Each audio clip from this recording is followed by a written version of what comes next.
We are live now, ma'am.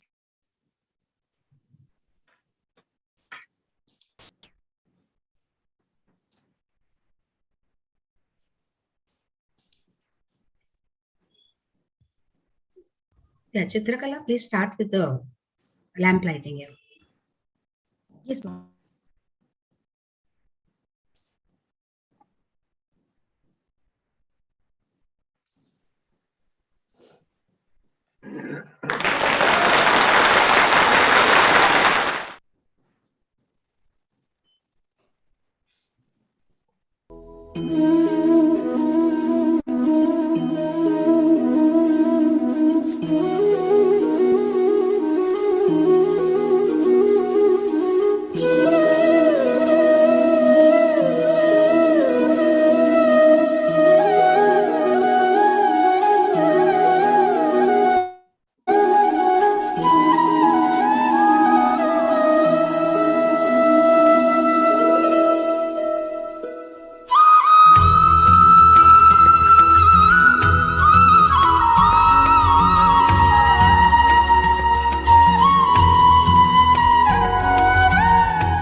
Namaskar.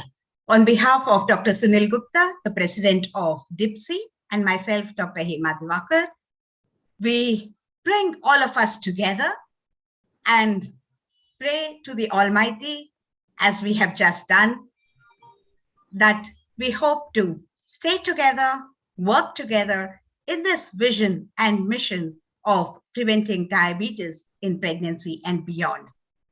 Ladies and gentlemen, when somebody asks me who is organizing this event, which is on 10th of March, marking the National GDM Awareness Day, this is also a celebration by all of us for Professor Padma Shri V. Sheshaya's birthday. And on this day, many would be celebrating life for the short-term and long-term problems which would have been prevented with the early detection and appropriate management of diabetes in pregnancy. Well then, if it's diabetes, then it has to have diabetologists. It's pregnancy, needless to say, the OBGYNs are in the picture. And since medical nutrition therapy is the mainstay, so much is talked about lifestyle, and very stylishly so, but what is translating into action is, of course, it leaves much to be desired. So the dietitians are on full. And the great organizations, the FIGO, the FOXI, the WHO, the TNFOG, the KSOG, it just is very, very symbolic, dear friends, that all of us have to be together in this mission to prevent diabetes in pregnancy and beyond. So once again, on behalf of everybody concerned, I welcome all the delegates and thank wholeheartedly all my very distinguished members who are so willing to participate in events such as these with the sincere intent of reaching the last mile with the best of what the citizens of this great country deserve.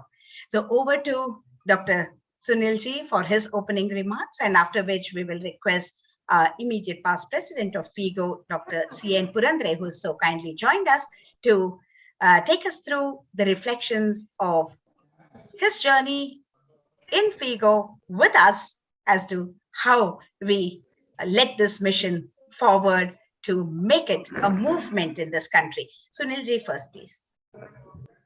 Thank you. Thank you very much, Dr. Hema ma'am. And it's always a pleasure and honor to be a part of this particular meeting, especially with you co-hosting such a prestigious and allied gathering. Myself, Dr. Sunil Gupta, good morning to everyone. I am the National President of Diabetes in Pregnancy Study Group in India. Every one of us wishes to go back to our old days of such celebrations. Practically everyone wants that we should now meet physically. Either earlier we used to have in Bengaluru, or we used to have in Chennai, and even at Nagpur could have been a good choice. But unfortunately, pandemic has stopped doing this. and we are still on virtual media. We really want to go back to our earlier days.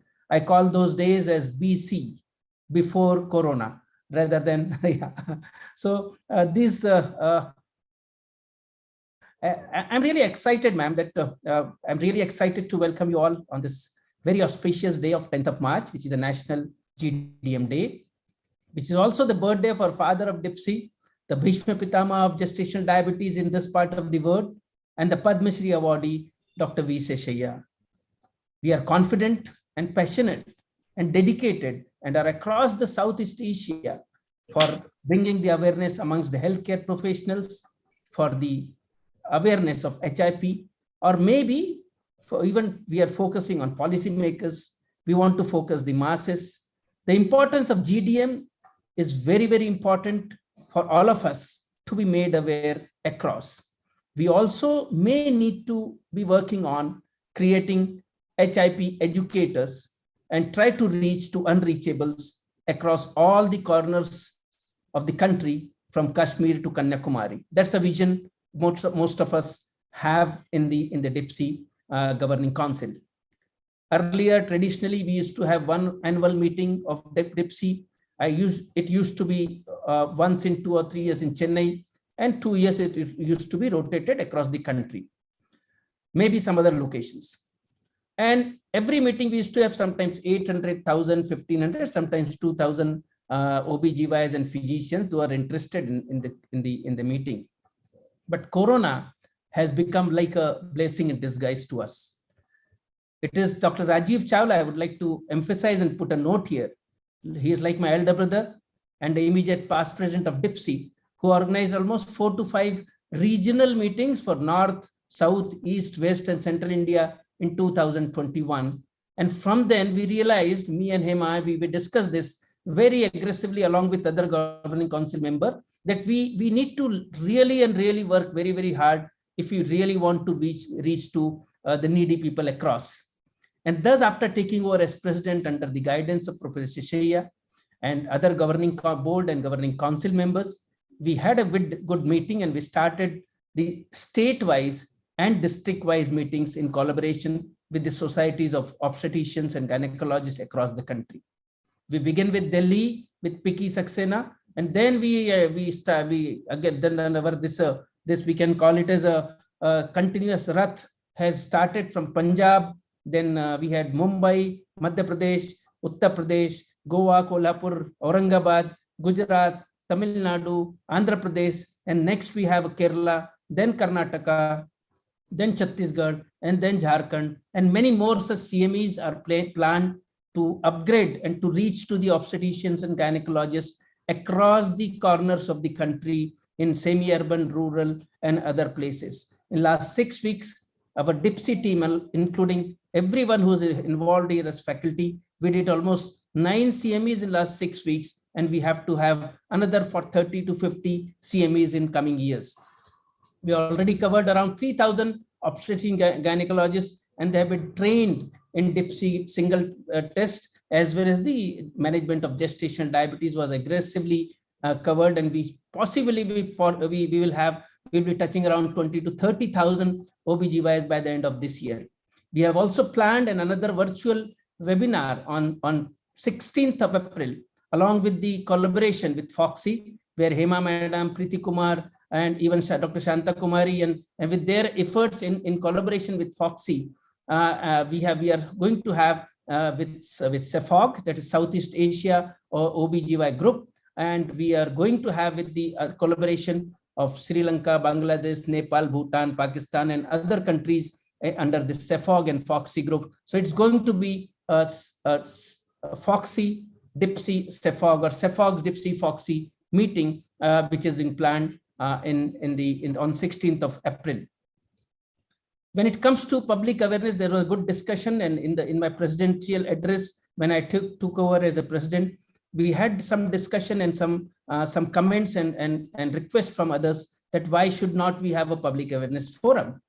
And learning from other organizations, we started with Diabetes Prega Talks, a public awareness initiative, which was started for the first time in the history of DIPSI, where our regional faculties across the country they're trying to do their best to give the best messages.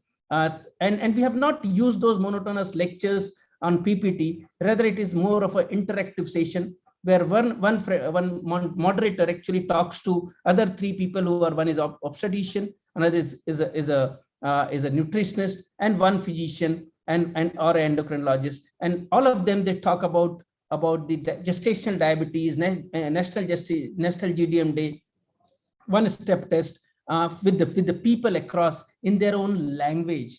It was inaugurated on 30th of January with the hands of our beloved Union Minister, Honorable Dr. Jitendra Singh, who himself is one of the most decorated alumna of DIPSI since last 25 years.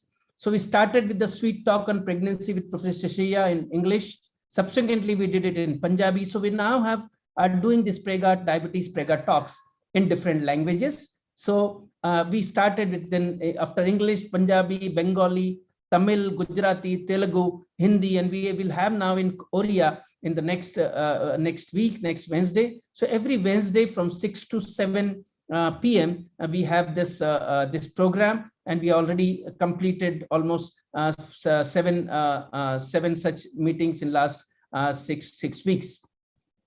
I have been asked to say a few words about the futuristic vision. Madam called me up yesterday late night around 12 midnight, and she says, Sunil, you are supposed to speak this. I said, Madam, what is my role? I'll be conducting with you. No, she says, you are a president of DIPSI, and we want, what is the future plan of DIPSI you have? So to just cut short this in a few words, I can just say that we are progressive.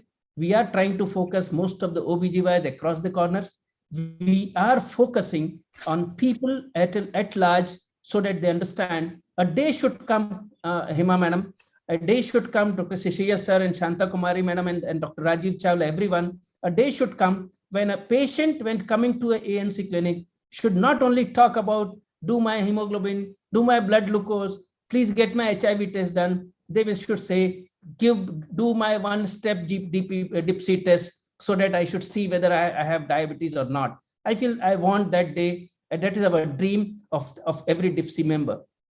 Apart from that, we have been assigned to do the National GDM registry, and with the help of Professor Dr. V. Balaji, we are working hard on this, and hopefully in my tenure, he should be able to coming out with good solution on these lines. Similarly, we have a plan of multi-centric data collection once we have the registry ready and once we have a registry in place. So maybe we'll have come out with the multi-centric joint data coming up across the country in subsequent years. We are also planning to create certified GDM educators. The moment I saw that there are some nutritionists which are being aggressively involved in the governing council of DIPSI, as well as Hema Madam has also involved few of them, that we realized why not to have, and let me also share with this faculty, there are certified diabetes educators across the country. Recently, Nephrology Society has started with nephrology educators in the country. I thought every 5th woman in the country has gestational diabetes or hyperglycemia and pregnancy. Why not we should have certified GDM educators? And maybe we'll talk on these lines, and DIPSI may take initiatives once the governing council agrees to this. So we have those plans in the pipeline. So ultimately, to conclude my session and a very small address here, we are focused and we are trying our best to reach across passionately, dedicatedly, under a big umbrella where Professor Veeraswamy Shishaya is holding a shaft and the handle of this umbrella very tightly to keep us motivated and safe while walking on this difficult path of sensitizing the community, of course, and with the full support of Hema. We have full support from Dr. Rajiv Chawla, Dr. Samarth Banerjee, Dr. Samarda, I call him my teacher, Dr. Professor Ashok Kumar Das, Dr. Purandare, Dr. Rishikesh Pai, very positive, and I talked to him a few days back. Dr. Shanta Kumari, always ready for any collaboration, any good activity. Dr. Balaji, Dr. Sanjay Gupta sir, he is like my elder brother and like my family member. We had a collaborative research work together. Dr. Uday Thanawala, I called him at 12 o'clock in the midnight. Sir, we had some important assignment for you. Tomorrow, 6 o'clock, you be there in the Prega talk. He said, Sunil, whatever you say, please put my name. I am there with you. So Prega talk yesterday, he was there with me. Day before yesterday, I talked to him. So Dr. Uday Thanawala, Dr. Sushila Rani, Dr. Paneer Selvam, Bhavatarani, Rakesh Sai, Sujata Mishra, Preeti Kumari, Usha Sriram, Rajesh Jain, Piki Saxena, Anja Lakshmi madam, her blessings are always with us. Dr. Anuj Maheshwari, my younger brother, and Anand Shankar, my youngest brother in the whole team, and Shalini Jaggi, Sheetal Joshi, and Dr. Kavita, and many more who are the governing board members, governing council member. They are always with the TIPSI team. So we are working as a family, and I'm really proud to be the part of this family. I'm really proud to chair this chair here as a president in this family. And thank you very much, Hema madam, for this wonderful celebration. I feel this is the first of its own kind that we are doing we are celebrating, rather we are marking the National GDM Day in this big way after it has been formally accepted and notified by the Government of India, Ministry of Family Welfare, and it was Ministry of Health and Family Welfare last year, and this is the first time. So thank you very much for being keeping me as a part of it. I'm always there to work with you. Thank you. Thank you, Sunil ji. I know these are very emotional moments for all of us, especially because it happens to be Sheshaya sir's birthday, which we fondly celebrated in Bengaluru, pushing the cake down his throat, whether he wanted it or not. So there was very, very fond memories this brings in. So we have Sheshaya sir. Yeah. We had yesterday 2 celebrations of Professor Sheshaya's birthday. One with the Andhra meeting, we had Andhra meeting yesterday with the Andhra Pradesh OBGYs, where Dr. Ram celebrated it. And we also did it in Prega talk with Dr. Uday Thanawala and Rajesh Jain. So we had 2 celebrations, and this is the 3rd one today in less than 24 hours. So over to you. So as I said in the beginning, it's a cascading celebrations which calls much for action from our end as a responsible clinicians. And I noticed that in keeping to his commitment, though Anjalakshmi ma'am said that Dr. Sheshaya is still in the meeting and he still has to have his lunch, etc., etc.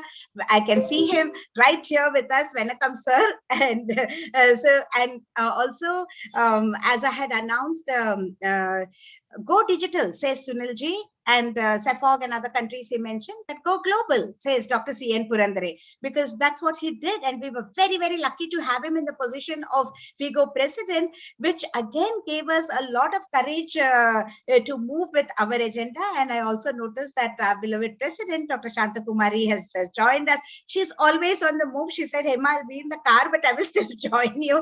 And I was quite sure that we will have a glimpse of her. So if I may request Dr. Purandare to take us through what's done, what's desired. You know, the journey is long. A lot has been done, as Sunil has just expressed, but we have a long way to go. All of us recognize that. So your reflections, Dr. C.N. Purandare, and thank you so very much for sparing time for us. First and foremost, Hema, my congratulations to you for organizing this meet. And what better day than to have it on Professor Sheshaya's birthday. I think his contribution to the whole pregnancy, diabetes has been so enormous that I think we may not, we probably could not have done what we did without his backing, being there all the time, formulating things and studying everything. And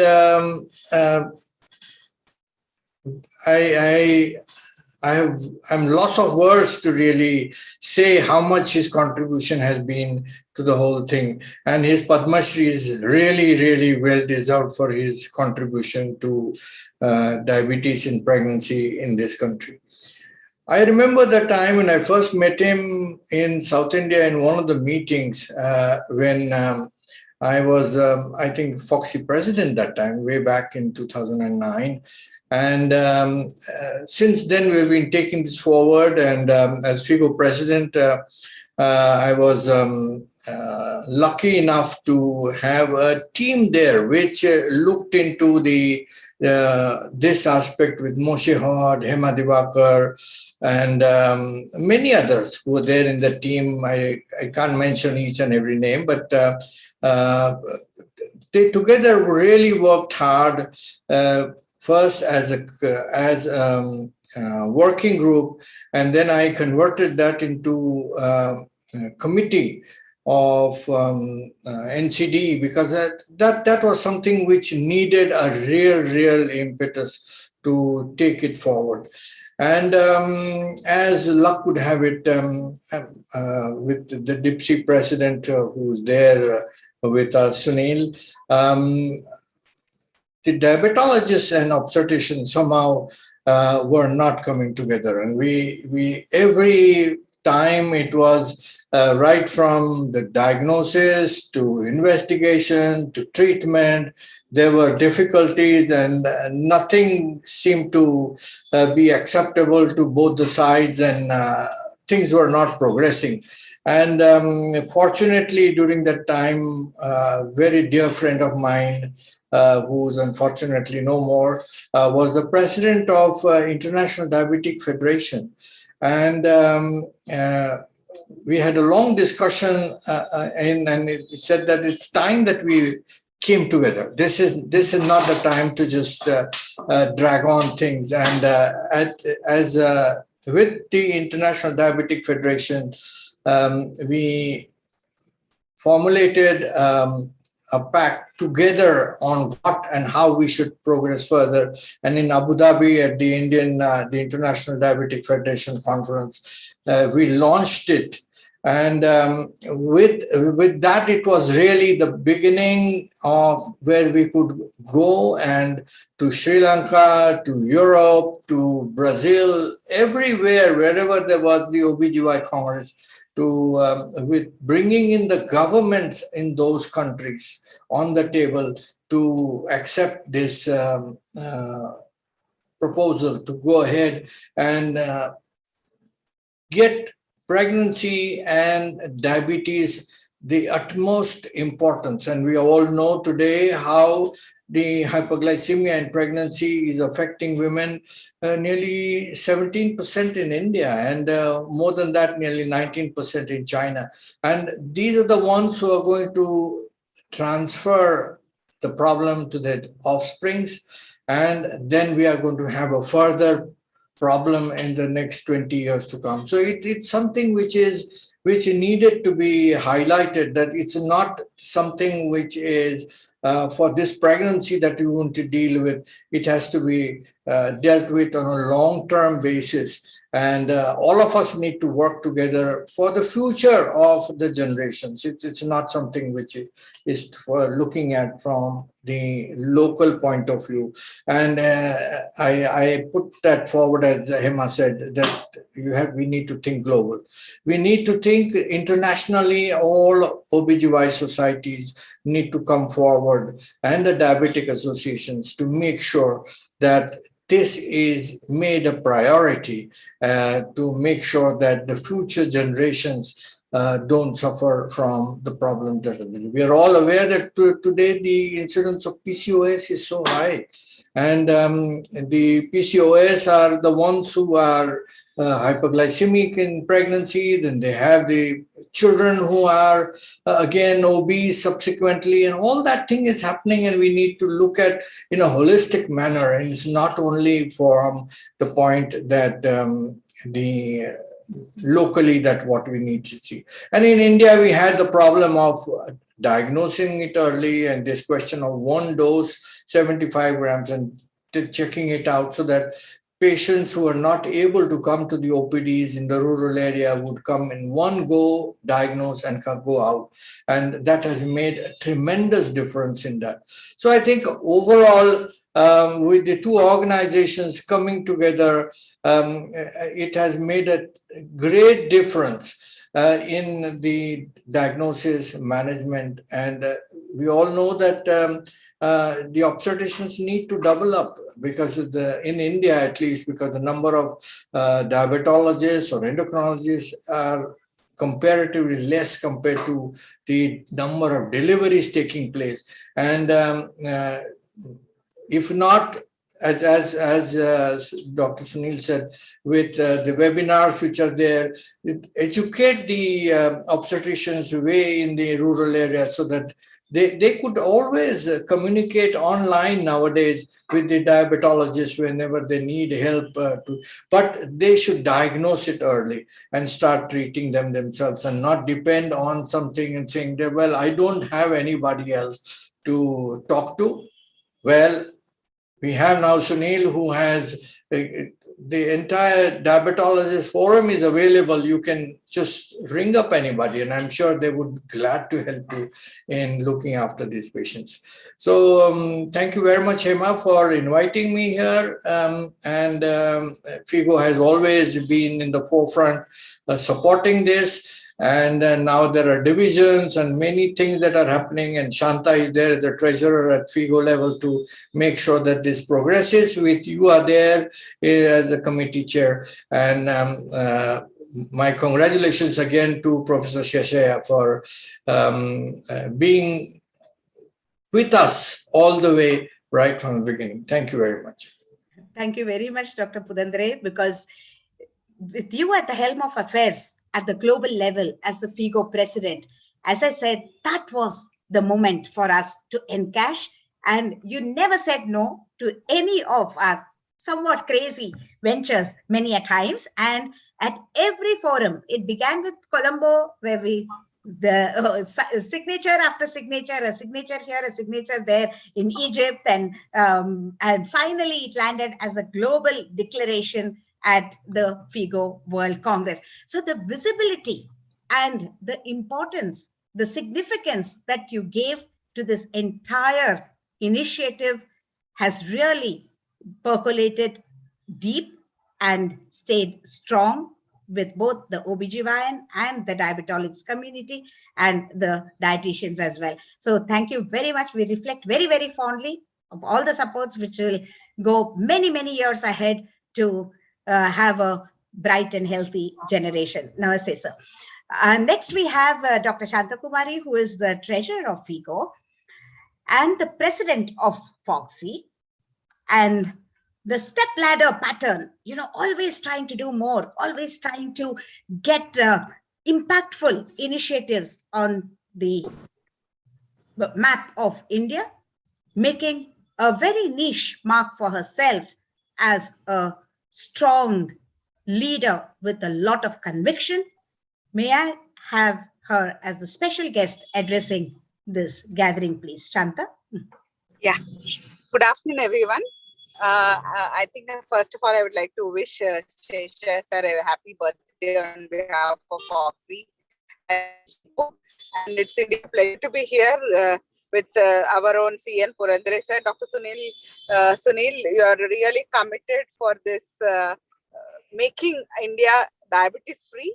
And dear Hema and CN sir have already mentioned how Foxy and FIGO are committed to actually take care of the women's health and see that we reduce the burden of GDM and diabetes, everything in our women, so that we can look at women's health holistically. So thank you for all the wonderful work you all are doing, and we shall keep up the work in the country and globally also.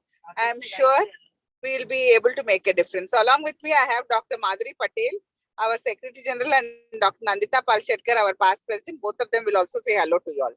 Oh, that is a triple bonus for us. Really nice. Hema and a whole team, congratulations on behalf of, Shanta has already spoken. Oh, this is so delightful. Yes. So all the best, and we are with you. Thank you so much. Hi, Nandita.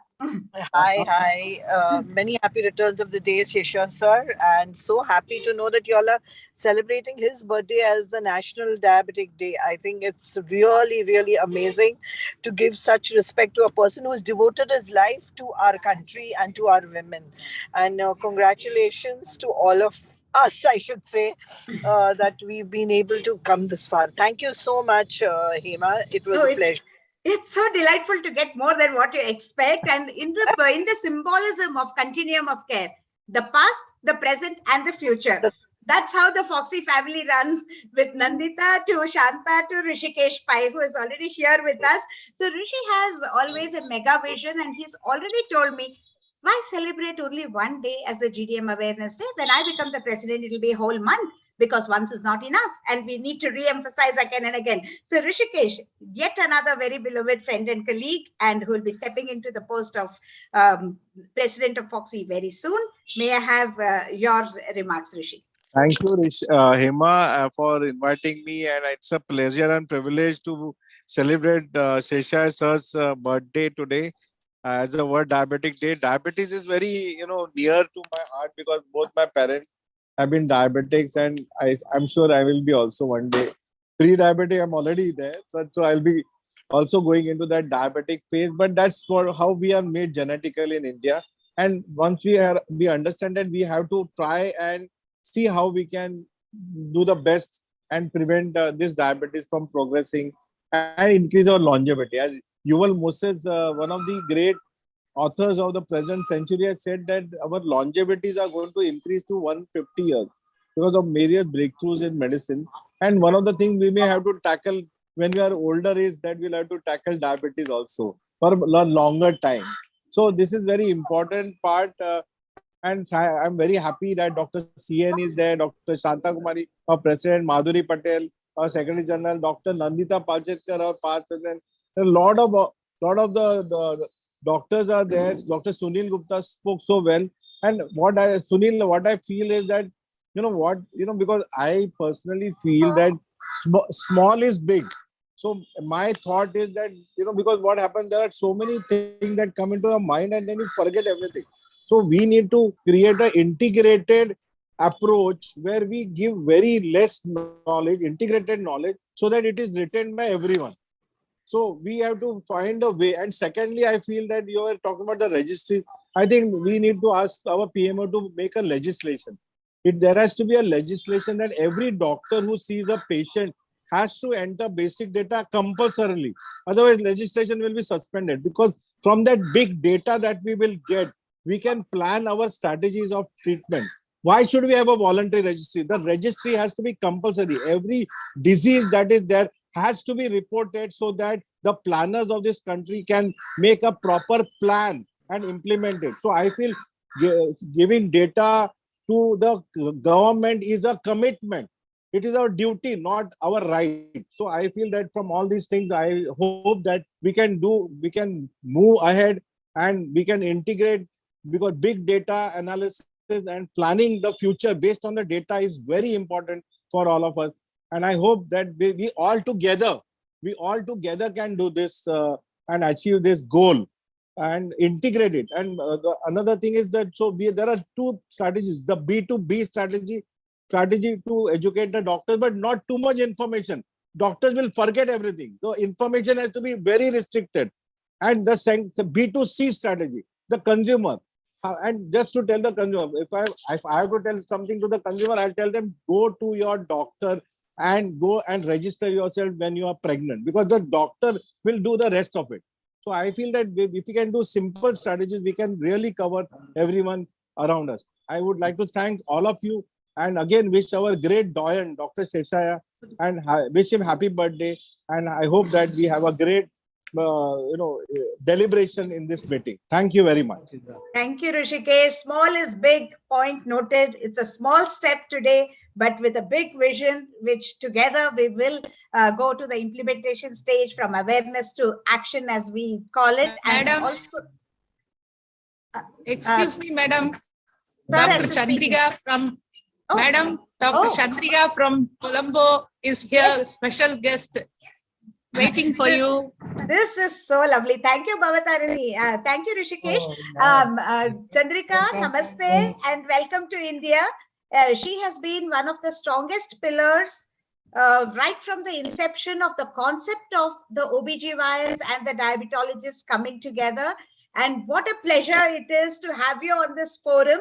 As I said, today is our lucky day, because it's not only Sir's birthday, but the celebrations are multiplying with a lot of our very beloved, very near and dear ones joining us in this mega event. So Chandrika, a few words from you.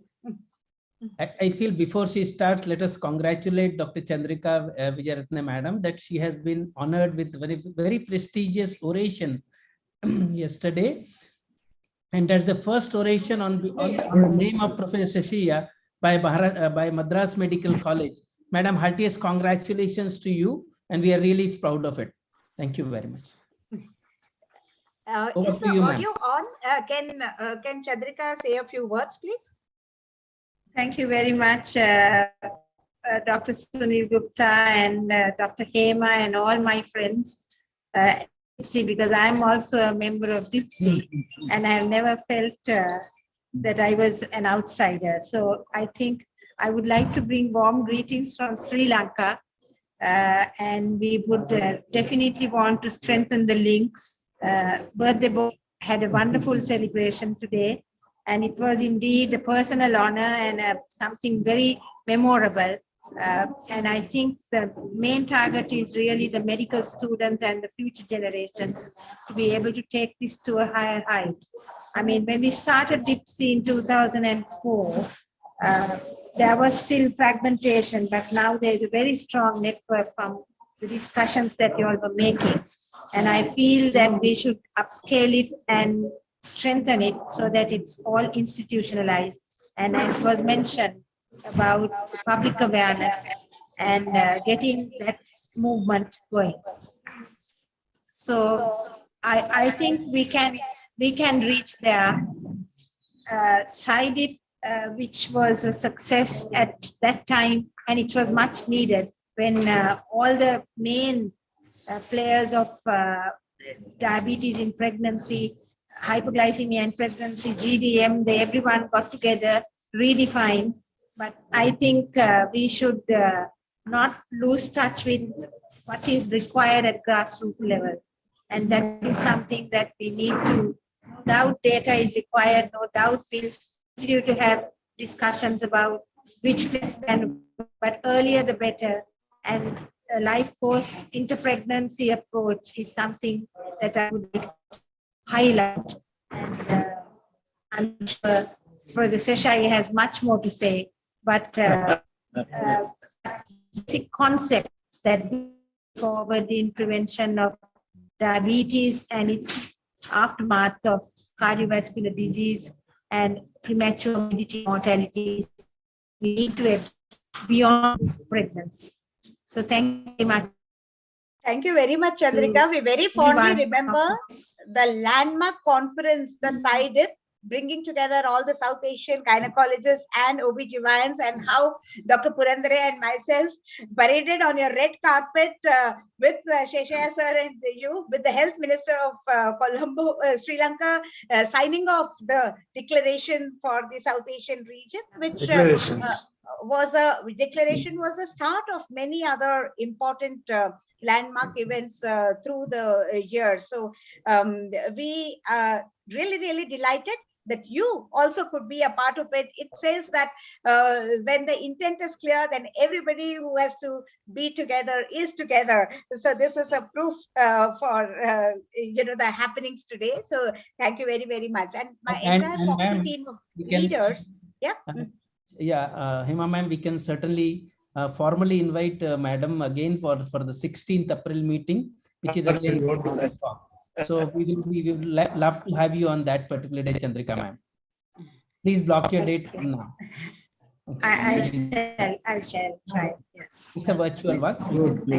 I can see Mrs. Professor Sheshiya worried that he may not have eaten his food. I think she's in the background trying to think about that. That is my guess. But sir, please stay with us for a few more moments because you have to address us. And after that, Dr. Rajiv Chawla, who is the immediate past president of DIPSI, will respond to your address. After which we will have Dr. Soumya Swaminathan, who is the chief guest for today, speak to us.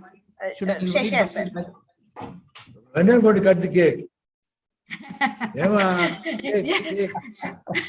Sir, the cake will be cut at every home today. And there will be many homes which will be celebrating your birthday. And because everything is virtual, we can just imagine that everybody has got a lovely cake, but our very, very, very fond wishes are always with you, sir, and keep blessing us, keep inspiring us, help us to do more than what we have already done. So Professor Sheshaya, to reflect on his journey, which has got us together on this National GDM Awareness Day, as he has said in his letter to me, that it was Dr. Anil Kapoor, Dr. C.N. Purandare, and myself, with support from Bhavatarini and the rest of the DIPSI group, who knocked the door of the ministry several times to urge them to have this huge advocacy program declaring the 10th of March, which to our minds was very sentimentally important because it was Sir's birthday, to declare it as a National GDM Awareness Day.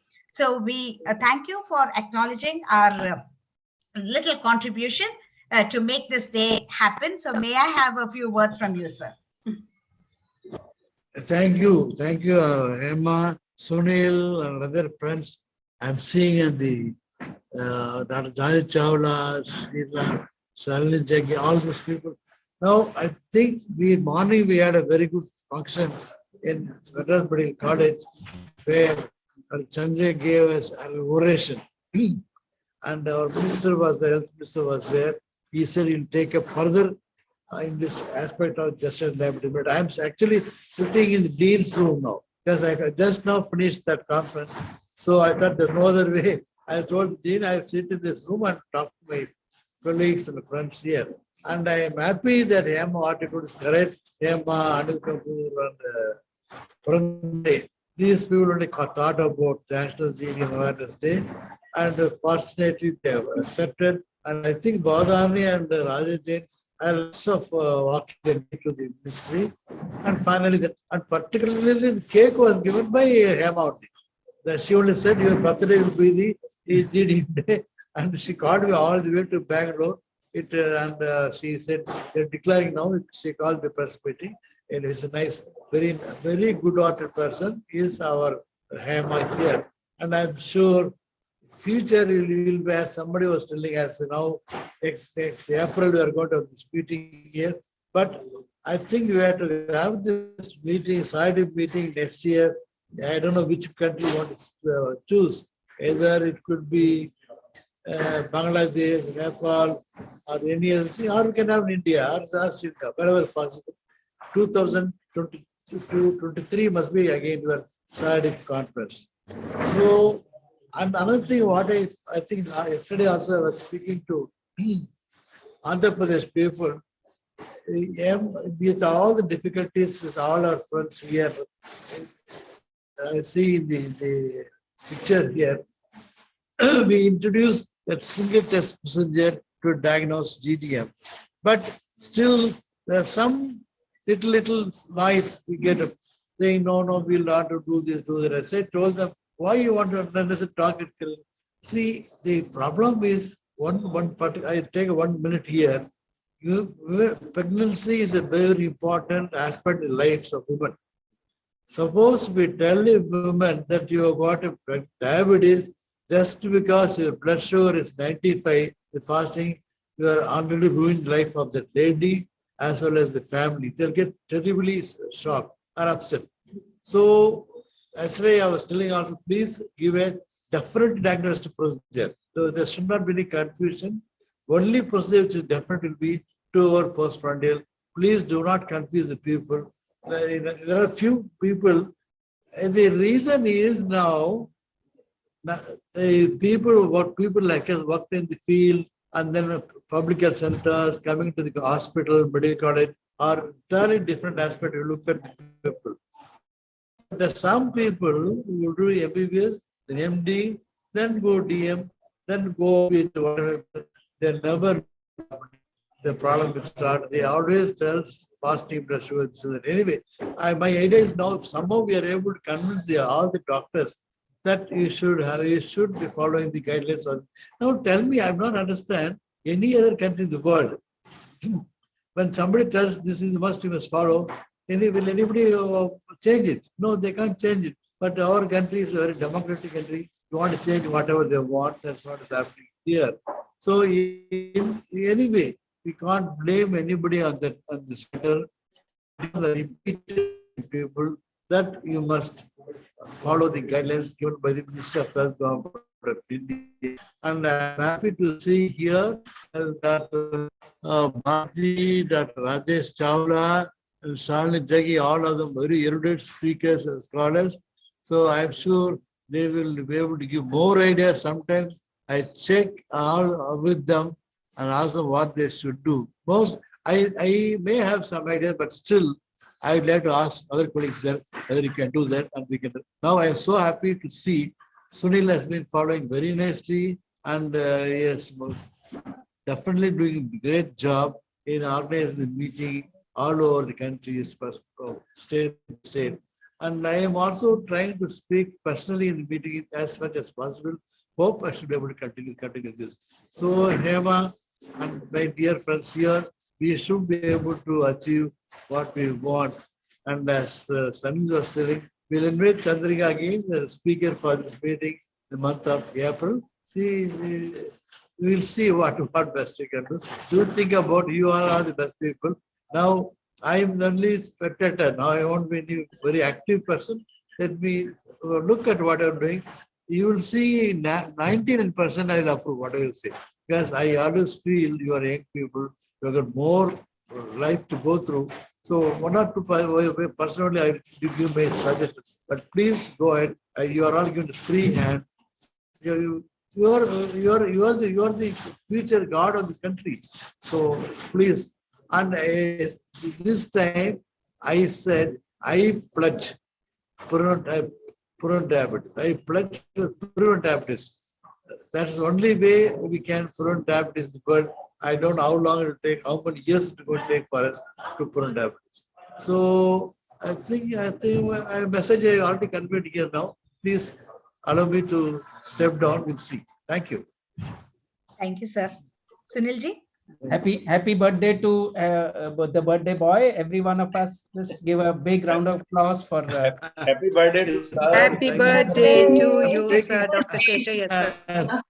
Happy birthday, Professor Sheshaya. Happy birthday, sir. Happy birthday, sir. Oh, thank you.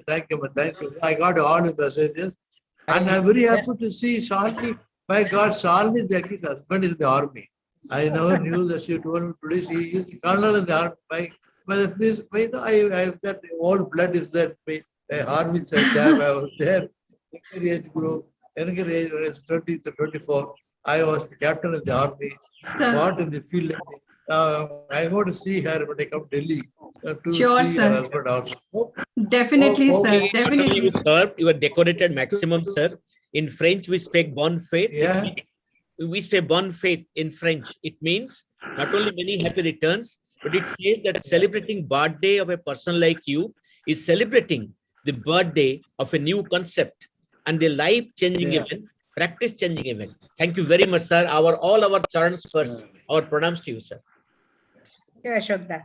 Thank you. So we pledge for the best health of US, and also we say we pray and we pledge that we will try to give the best out of all of us who are there on the podium, all of us who are there in the group, all DIPSI members. We promise you that we push to give it the best out of us in this coming days and coming years. Thank you very much. Now I take this opportunity to invite Dr. Rajiv Chawla. Dr. Rajiv Chawla is the immediate past president of DIPSI, and he's a person who is one of the inspirational person for all of us in the DIPSI group.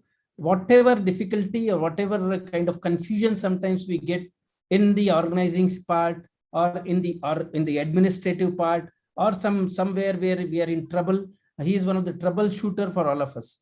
And I feel really proud to invite Dr. Rajiv Chawla,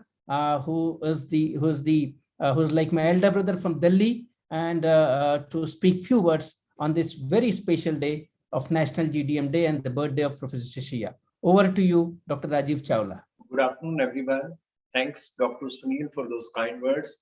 Thanks, Professor Hema, Professor Das, Professor V. Sheshaya, Balaji sir, Professor Chitranjan, to make me part of this very, very prestigious day, a day which is very, very emotionally, to which we are very, very emotionally connected.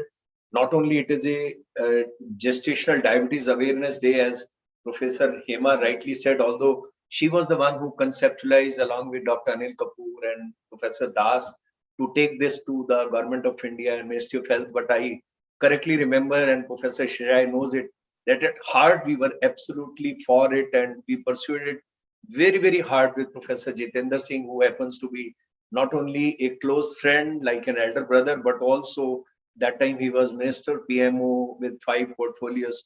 So I think everything done together, somehow we could get this applauds and admire for the work which Professor V. Shishai has done over last 5 decades. I always say that he's like a pitame to all of us. He has handheld all of us to this journey to the point where we are today. From the initial days, our involvement with Professor Shai has been almost close to 2 decades, but I know that not only he has mentored us, he has taught us, and he has always been a guiding force to take us to this throughout the journey of DIPSI where we are today. Last year, we remember with Dr. Hema, Dr. Balaji, Dr. Shai, Sunil was there, me and Dr. Jitendra Singh inaugurated DIPSI current guideline 2021, which was absolutely edited in and the new guidelines. And we initiated, that time I was president for DIPSI, we initiated national webinars, zonal webinars to disseminate those guidelines towards every corner of India. And I'm very happy that the baton which I handed over to Dr. Sunil, the most passionate man, if I have to say that someone who has the best social connect amongst patient awareness to the general population and to the grassroots level, not only has started those Praga talks, but he has pledged that he is going to take these guidelines even to the grassroots level through maybe coordinators, through various programs. He has then so nicely coordinated with Foxy, with all gynae organizations, with physicians. Recently, he said that he's also going to have diabetes educator, particularly trained in the field of gestational diabetes. I remember with Sunil in RSSDI, we formulated 5 modules for having diabetes educator in this country, because there is always a need for more hands to get the knowledge disseminated. Not many doctors will be able to spend that much time, but I'm very happy that because Sunil is not only passionate, but very, very optimistic, he talked in such a good rhythm today. He was sounding so positive about it that I'm sure he's going to take this to every level whatsoever is possible. It is not that still, as Dr. Hema said in the beginning, that we still know there are a lot of challenges. There are still a lot of gaps. When we talk to Dr. Shai, who says that let every mother have a normal glycemia. So that can only be possible not only through increasing awareness for an early checkup in every trimester, although there are now guidelines in place, but unfortunately it has not been uniformly adopted by our organization, maybe API, by RSSDI, by even gynecologists, or even by our fellow colleagues and pediatrics, those who also need to be sensitized to all these awareness programs. And let it be a pledge on this gestational diabetes awareness program day that we all must come together. Not only it is a joint responsibility of all organizations, corporates, Government of India, we must have a vertical program which is dedicated towards, as Professor Shishai very rightly said, that we must pledge to prevent diabetes, to defeat diabetes. So I think at least we may say that unfortunately we have a dubious distinction of having almost highest prevalence of even GDM in our country. And until unless we involve all the organization, every stakeholder, all the professionals, especially postpartum programs have to be sensitized. We are not only gynecologists, a pediatrician, while sitting in a well baby clinic, he must know that this baby is born out of GDM, out of maybe persistent hyperglycemia. So he is at a greater risk for developing NCD over next 20 years. So until unless we all pledge together and we all take it as a passion that we work together, Professor Chitranjan and Dr. Hema was talking, I was overhearing that early days there was some confusion that we were not still able to meet both the hands when it was talking about diabetologists or gynecologists. So I think we need to go a step ahead not only the gynecologist, obstetrician, physician, diabetologist, and even the pediatricians, those who are going to follow those children, those who are born out of GDM or hyperglycemia in pregnancy, because they are the one who are going to have a transgenerational carrier of NCD. And as Professor Shishai very rightly said, until unless you correct GDM, until unless you detect GDM early, until unless you have a normal glycemia in pregnancy, you are going to have a large burden of NCD, because it is GDM which is mother of going to be NCD. So I'm very happy with everyone now joining together, especially on this very, very emotional day for all of us. I always say, Professor Shishai, that you are the luckiest man. I called him in the morning also, that not many people will have that fortune that you can see everything evolving in your lifetime. Your 50-year evidence has got appreciated. You have been marked, your birthday has been marked as a gestational diabetes awareness day. Your guidelines have been adopted by Government of India, and I'm sure with every effort going together, all hands meeting together, I'm sure all these dreams, all these challenges, all these gaps are going to be fulfilled over next 10 to 15 years. Thanks a lot, and I wish everyone again a wonderful time. And again, Professor Sheshai, who is like a pitame to all of us, I pay my regards.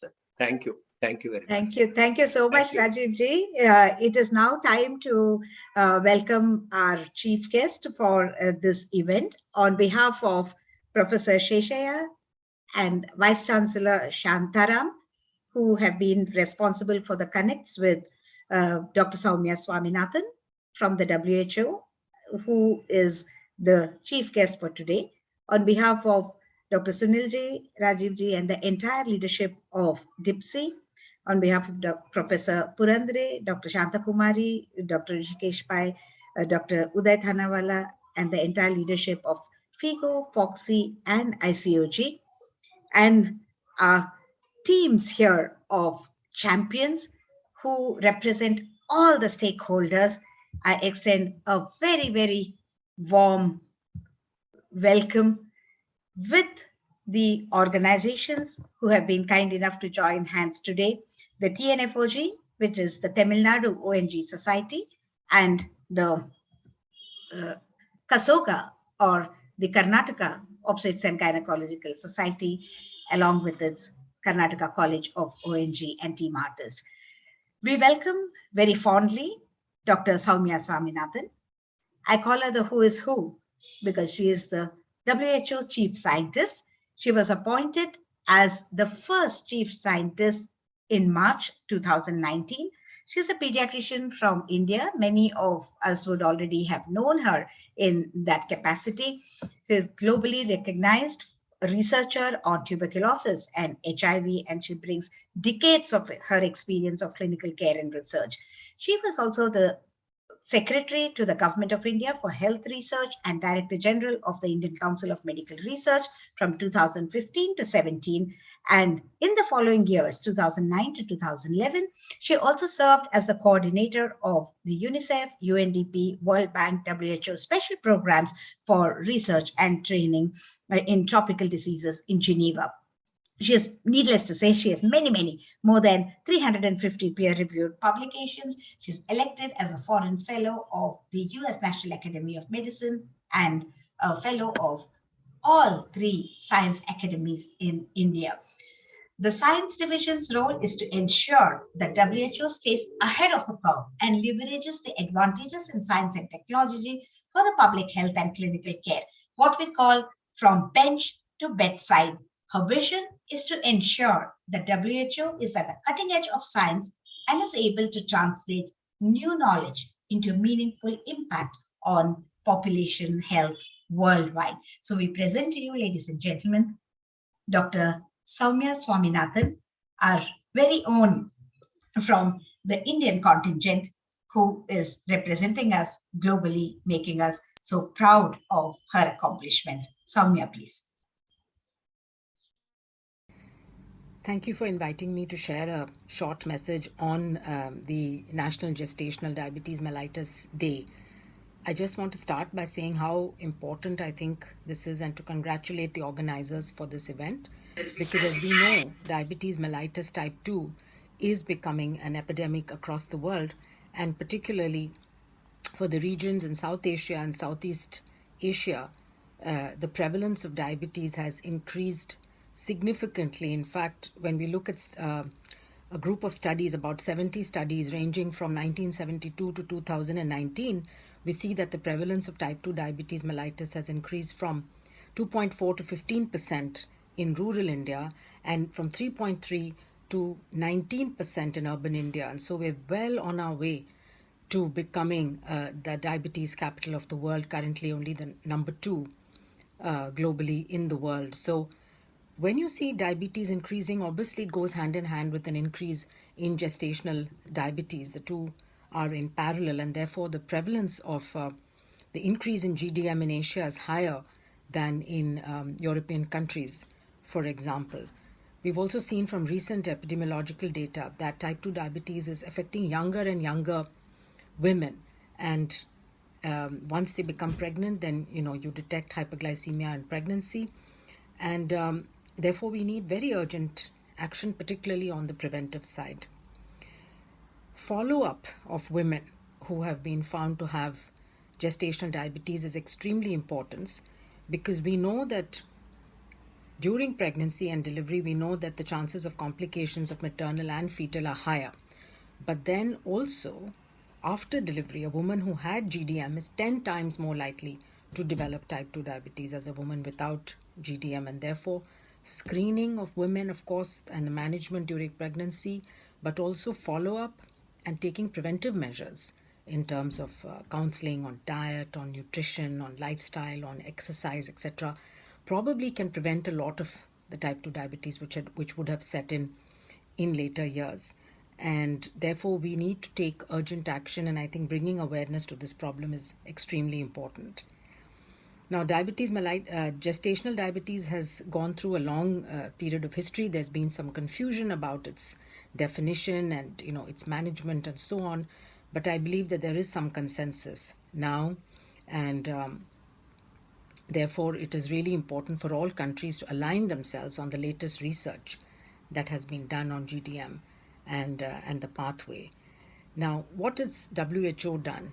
Because of this rising global prevalence of diabetes, we have come up in 2021, established the Global Diabetes Compact, which is a global initiative to achieve sustained improvements in diabetes prevention and care, with a particular focus on supporting low and low-middle income countries. It's developed, of course, by the Department of Non-Communicable Diseases, and we have a technical advisory group that advises the department, which also has 2 people living with diabetes. It's really important that people who are affected should be part of the decision-making process. We have the Global Diabetes Compact Forum, which has been created to share and disseminate ideas, information, and views that can help advocate for this vision of the Global Diabetes Forum. And last year at the World Health Assembly, there was a resolution that was adopted that urged WHO member states to raise the priority given to the prevention, diagnosis, and control of diabetes, as well as the management of risk factors like obesity. And there is a vision now to reduce the risk of diabetes and to ensure that people, once they have developed it or have been diagnosed, that they have access to equitable and affordable and comprehensive quality treatment and care. And we know that there's a worldwide lack of access to insulin, for example, that needs to be addressed. So there are many work streams that include the improving access to essential medications, including insulin, developing new technical products, improving health literacy and health promotion, encouraging research, innovation, and building country ownership. So we definitely need a multi-pronged and a multi-sectoral approach to tackle diabetes and gestational diabetes. And I hope that the groups of obstetricians and gynecologists will come together with specialists in preventive health, with internal medicine colleagues and pediatricians, because things have to start in childhood, as well as with the communities of people living with diabetes, but also civil society organizations, grassroots organizations that can help in the prevention and the health promotion aspects. Thank you very much. Thank you, Samya, because when in conversation with her very briefly, she said, what is that one step that you would want to take on the GDM Awareness Day? So I said to her, the last time, the one step we had taken was Pehla Kadam.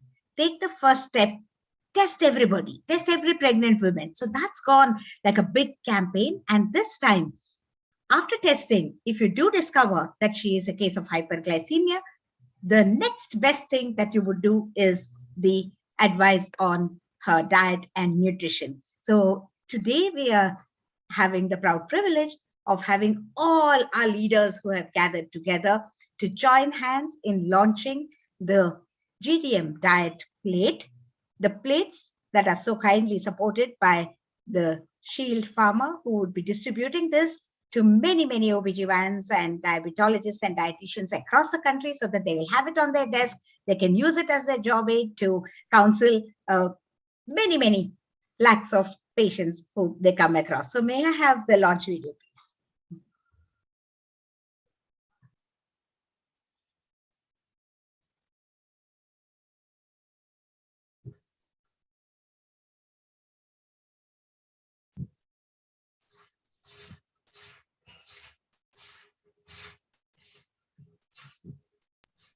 Incidentally, Shield has completed 900 webinars during the COVID pandemic, and this happens to be the 900th one.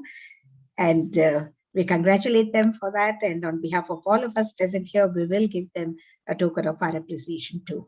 Can we have the launch of the GDM diet plate, please?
Thank you so very much.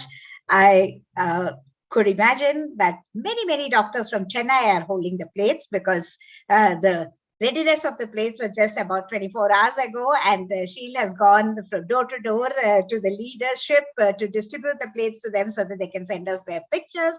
All of you will receive the GDM diet plate very soon, and we do hope that it decorates your consultation desk for the much needed deliberations on the nutrition, and the FIGO tagline, think nutrition first, is what is printed on that. And I would like to especially thank Dr. Anil Kapoor and his wife Kavita Kapoor, who initialized this thought process in the OBGYNs, and also Sheetal Joshi and Kavita Gupta, the dietitians in our team who have lent much support to the inputs in the making of the GDM diet plate. So thank you very much. I'll have the closing of the inaugural by Dr. Sunil Gupta, please.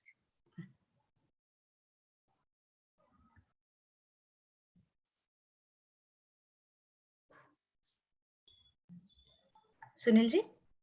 Yes, I have to invite the next speaker now. The next No, you have to close the inaugural session with a lot of heartfelt thanks to everybody. Yeah, so nice of you. I just missed out your first possibly some word. So thank you very much once again, my respected Dr. Hema ma'am. Thank you for this opportunity. I take this honor and privilege to thank the chief guest of today's function, Dr. Soumya Swaminathan, for being with us for this particular meeting. Though virtually, we had a recorded message from her, but we had wonderful discussion together, and she is very much pro for such activities academically and making National GDM Day a big success in subsequent years. So that is, thank you very much, madam, for being with us on this particular auspicious day. I'm also thankful to Dr. Professor Sheshaiah that on his birthday, we could really meet every one of us to celebrate his birthday, and making it realize every GDM, every DIPSI person now is really charged to work further for the cause of pregnancy diabetes in India, making one-step test being available across the country, and making people aware of this test so that we can save future generations. So, and we have also come out with a new punchline that ek jaanch se bache do jaan. One test can save 2 life. Even that punchline has been received from one of the DIPSI member in one meeting, and we will certainly remember the punchline and the of Prega talk, diabetes Prega talk. What we have kept is focus on fetus for the future. That punchline has been given by Professor Shia, and we all have pledged that we will continue doing something on these lines and awareness across. I'm also thankful to Dr. Rajiv Chawla, Dr. Anjalakshmi ma'am. We have our guest of honor, Dr. Purandare sir, and Dr. Shanta Kumari ma'am, and the whole team of the guest of honors with us. We have the 2 panel discussions where we have Shalini Jaggi and another two people who are going to take the second session. And we have around 8 panelists in one session and another 9 panelists in the other session. I won't be taking all the names because I have already thanked them in my presidential welcome address. So I'm thankful to both the moderators of both the sessions, as well as all the panelists for being with us and blessing us every time. And I'll need your help, me, Hema, Dr. Rajiv Chawla, and all key all positions which are holding across in DIPSI.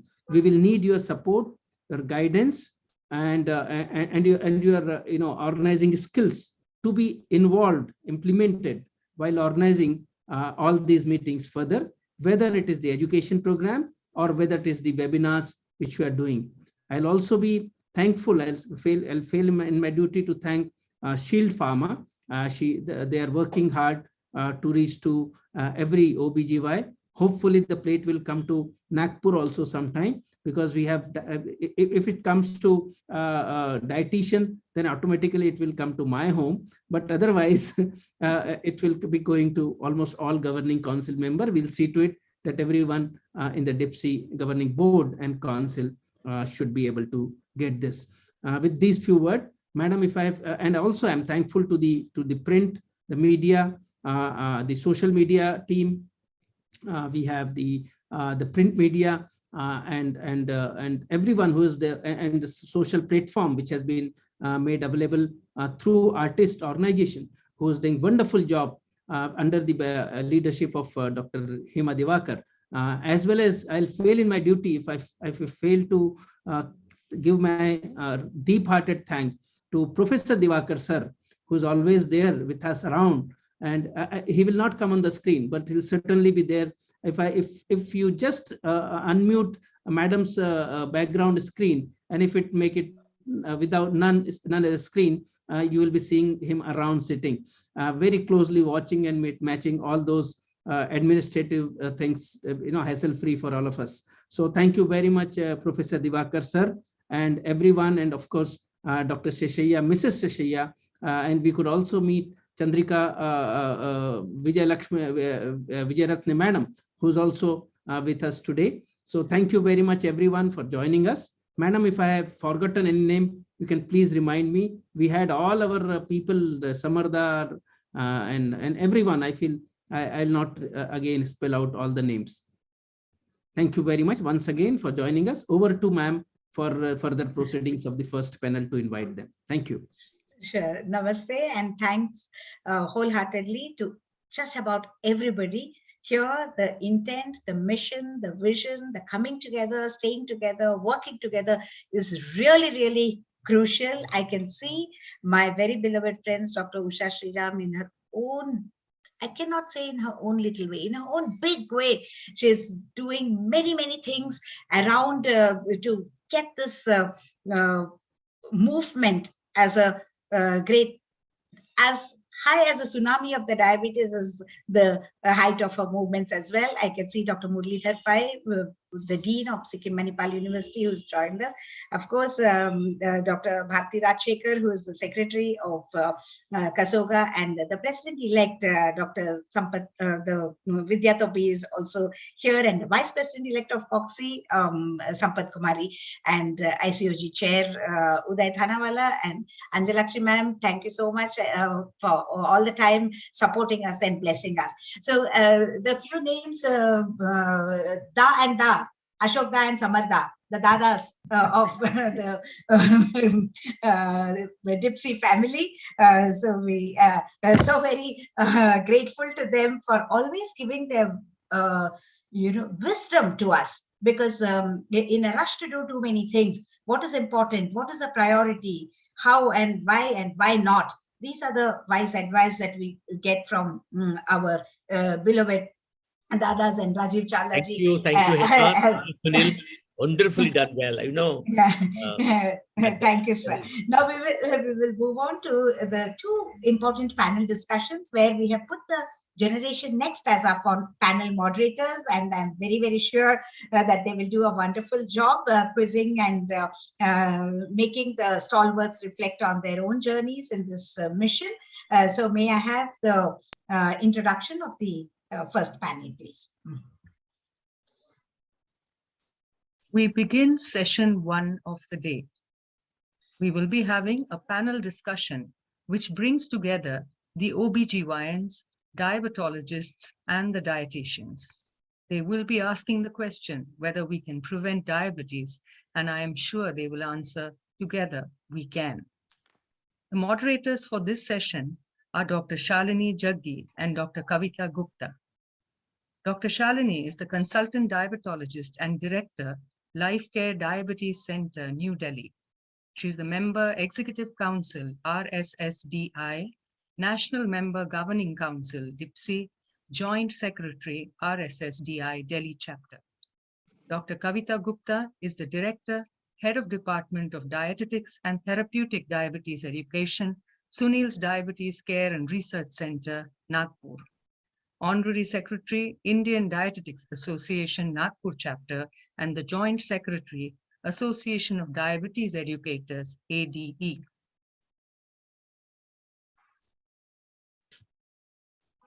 We have a galaxy of eminent panelists today.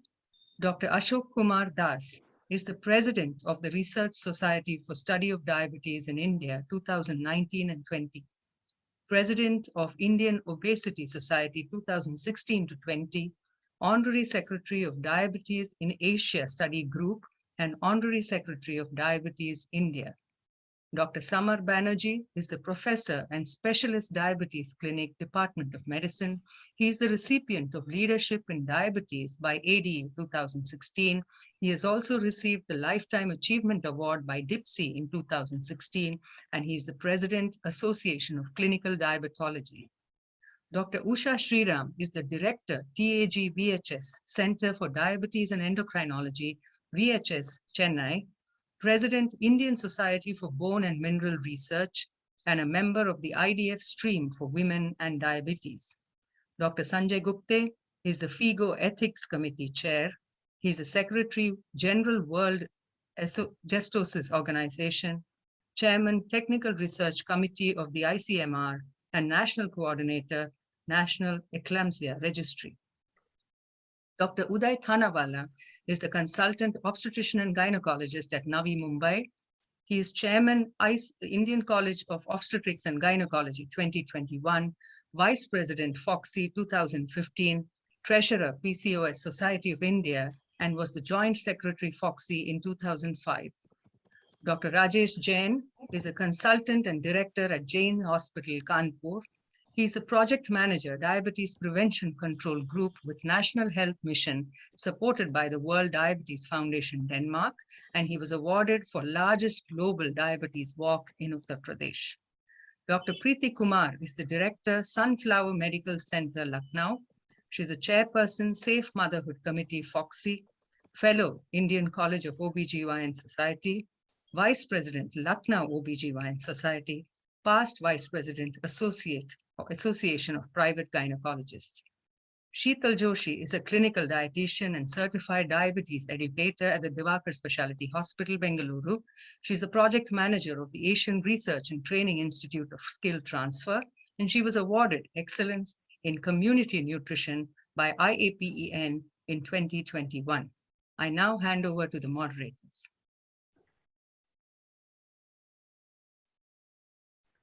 A very good evening, everyone here, and my pranams and a very, very happy birthday, Seshaya sir. You've always been our inspiration, our mentor, and I wish you a very, very happy birthday and many, many years of mentoring all of us. With that, I think I would also like to thank Dr. Sunil sir and Hema ma'am for allowing Generation Next to actually learn from these stalwarts. It's really an honor to be here, to actually learn from the experiences of all our galaxy of stalwarts who are here, because you all show us the path. You all are our mentors, and I welcome all the senior panelists, everybody who is here today. It's a great opportunity to learn, and I'm sure we're going to learn a lot from the journey that all these people have taken on this road. We're talking about diabetes prevention. And we know Dr. Seshaya very clearly says GDM is the mother of NCDs. And if we're talking of prevention, I think it's important that we focus on the fetus for the future. So when it comes to preventing diabetes, yes, I think it's very clear what emerges is it has to be a joint effort. Because, as a single individual, we're only a drop, but together we're all forming an ocean. And alone, we can do very little. But together, we can do so much. And this is exactly what DIPSI has been doing, getting the OBGYNs, getting the physicians, the diabetologists, endocrinologists, and even the nutritionists on board together. So with that, let me start this journey by welcoming Dr. Das sir. Sir, you have been there right from the beginning. So let me start with you. There's this, you sounded the alarm and said, this is a public health emergency. So what, according to you, were the public health issues, the public health aspects of GDM? You being in the government sector, you've been there, you've done that. So enlighten us on your journey. Thank you, Salini. I think it's a very, very pertinent question.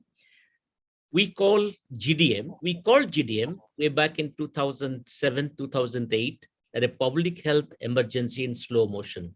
Why we said that? A very pertinent question for two important reasons.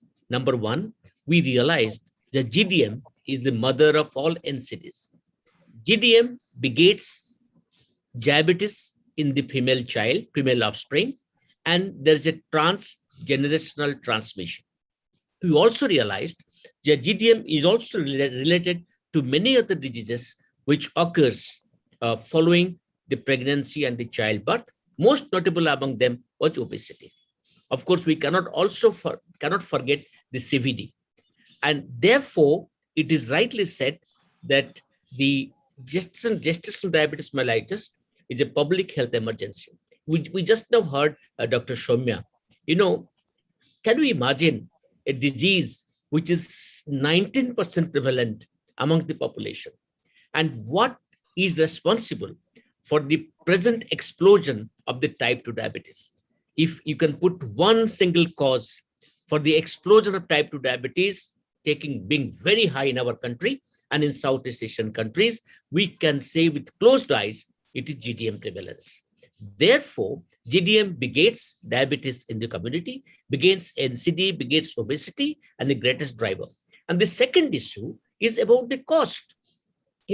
Public health is terribly, terribly connected. I must tell you that we are said, when I joined at additional DGHS in Government of India, they said, you cannot join that. I said, why?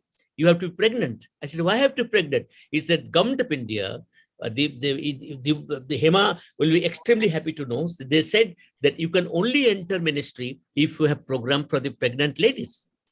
That is the importance Government of India gives to pregnancy, but people may not realize it. So therefore, GDM is a priority, it's a public health emergency, and we are on the right track to prevent GDM. Thank you so much, sir. I think that is very important because pregnancy is important and we're all sitting up and recognizing that. Thank you so much, sir, for those efforts. I one word, if sure. you allow me 1 minute. Sir. That, there are many projects of Government of India centered around GDM. But, I am very passionate about a project where I was associated. It was Madhya Pradesh GDM project in the Hoshangabad district. We identified the district and did 4 things. We did, number 1, a single test, that is the DIPSI test. Number 2, we did provide the essential supplies for doing a 2-hour 75-gram post-glucose. Number 3, we brought out an operational manual, which Government of India has accepted today. 4th, we showed result. And that Hoshangabad project, jointly done by JPGO, JPGO, and done by the Ministry of Health, has been hailed as the most showcasing project of Government of India, where a little effort has produced great results and changed the destiny of 2,701 pregnancies by providing absolutely what was desired about the childbirth and the mother's health. Thank you, Salida. I am acutely conscious there are 8 other people to speak. Thank you very much for giving the opportunity. But these 2 I'm very passionate. Public health emergency, and little effort can produce great results and change destiny if we concentrate on GDM care from the Hoshangabad Madhya Pradesh project. Thank you, sir. Thank you so much, sir, and many congratulations for actually giving us an example, setting an example. And I think this is what we need to carry forward from here. With that, let me just open Dr. Kavita, my co-panelist here, my co-moderator here. Kavita ma'am, we're launching the GDM nutrition plate. So this clearly tells us the importance of nutrition. Would you like to, just talk 2 minutes about the inclusion of nutritionists as part of this entire program? Because, all of us have to be in this together. Yes. Thank you, Dr. Shalini. First of all, I would just like to wish Dr. V. Sheshaya sir, who's a lodestar, a torchbearer, our mentor, a very happy and healthiest birthday. And thank you, Dr. Hema Divakar ma'am and Dipsy, for the wonderful opportunity. In fact, let me tell you, Shalini, it was years before dietitians were not given much importance. I remember even in our clinic, or maybe most of our small clinics, we do not have dietitians. But over the years, I'm extremely delighted and even elated to watch the rising nutrition awareness. And it's extended not only to the urban, semi-urban, but it's also moving towards the rural areas. So that is really awesome. And moreover, COVID-19 has actually taught each one of us, each and every home, it has taught us the importance of nutrition. So in fact, it's an honor and a pleasure to be a part of this panel and also the governing council, and also to be the governing council member. And in fact, I would also like to share that the FIGO tagline, think nutrition first, makes me feel proud, and it's a really vital, thoughtful tagline. I would really like to congratulate the FIGO and in fact Hema Divakar ma'am, who has made a beautiful video, and that too, it's like it being inaugurated on this such an auspicious day of National GDM Day. So it's really it's from my heart. It's wonderful. It's been wonderful to be on the panel. Absolutely. So with that, I think I can. Yeah, you muted. Yes. So with this, I take this opportunity to invite our next eminent guest. So let me just have the honor. He is a diabetologist who possibly has authored the highest number of books of diabetes in the country, a person who have always been an inspiring, motivating, and a teacher par excellence. And I now take this opportunity in inviting a hardcore worker and the past president of DIPSI from the holy soil of West Bengal, Kolkata. So let us put our hands together in inviting none other than Dr. Samar Banerjee, sir. Sir, so you have been working, sir, you have been actually working since many decades and must have faced a number of barriers and hurdles in achieving the goals of GDM, starting right from screening to the management and the postpartum follow-up in India. So we would really love to listen to your experience in this. Over to you, sir. Thank you, Govinda. Thank you, Salini. I am very proud that Nari Shakti is developing, woman power. And we do not only need for that GDM, but for every part of the diabetes, for every disease, from every part of corner of our life. I just like to tell before you that barriers are there. I am not frustrated. I am very hopeful. It is gradually improving, but we are not able to reach that level. About Professor Seshaya, he has crossed probably 85. He has sent me a project for next 5 years. I asked him to plan for another 25 years. 5 years is too much, too less for him. If he lives for another 25 years, probably to work with him, God will allow us to also live for 25 years. So energetic person, if I send a paper on GDM, you will call me within 1 hour after reading the whole paper and discuss with me. We are all because of here, because of his energy, of his knowledge, his love and his affection. One day I told him, sir, you do not know how much lovable you are. You do not know how much motivating you are. You do not know how much energetic you are. He told, because this is all of you. So he did not even agree to take any comments or any award from us. He has done single-handed initially for awareness of the GDM. He started the first GDM clinic in Asia. Till date, there are very few states where dedicated GDM clinics are there. He established the DIPSI organization, then DIPSI guideline. This is the only branch of diabetes. There are many branches of diabetes whose guideline is accepted in toto as national guideline. These are the achievements. But still we have got so many shortfalls to cover. Number one, every day I tell my students that when one person goes for one draining a boil or cataract operation, any minor surgery, not bigger surgery, they do one blood sugar. Only they do nothing before pregnancy. I'm not insulting anyone. There are so many women. You ask yourself where you actually did blood sugar before planning pregnancy. Till date, pregnancy is an accidental, unplanned thing in our country. For every purpose, when they appear for any job, there is one checkup, medical checkup. Even there are schools, regular checkup, but for pregnancy, there are not any checkup. I feel before pregnancy, everyone must have assessment for diabetes, thyroid, and hypertension, minimal 3 things. People are very energetic to go for HIV, hepatitis B, hepatitis C. I am not condemning them. But why not to do a blood sugar before pregnancy or in all pregnancies? This should be must.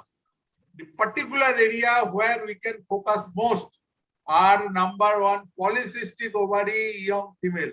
To all my young female who are unmarried, I tell you are highly responsible or highly predictable for developing diabetes and pregnancy diabetes. You must have blood sugar regularly done.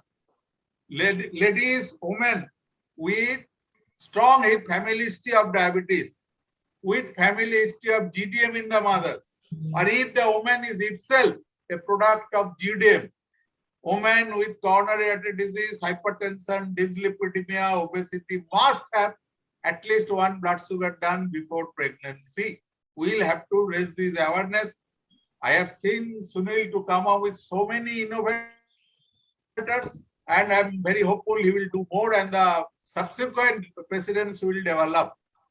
Next question is problem in the family level. People do not still care that pregnancy diabetes is a real problem. It is a multi-pronged problem. I am not little worried about during pregnancy, it may be managed.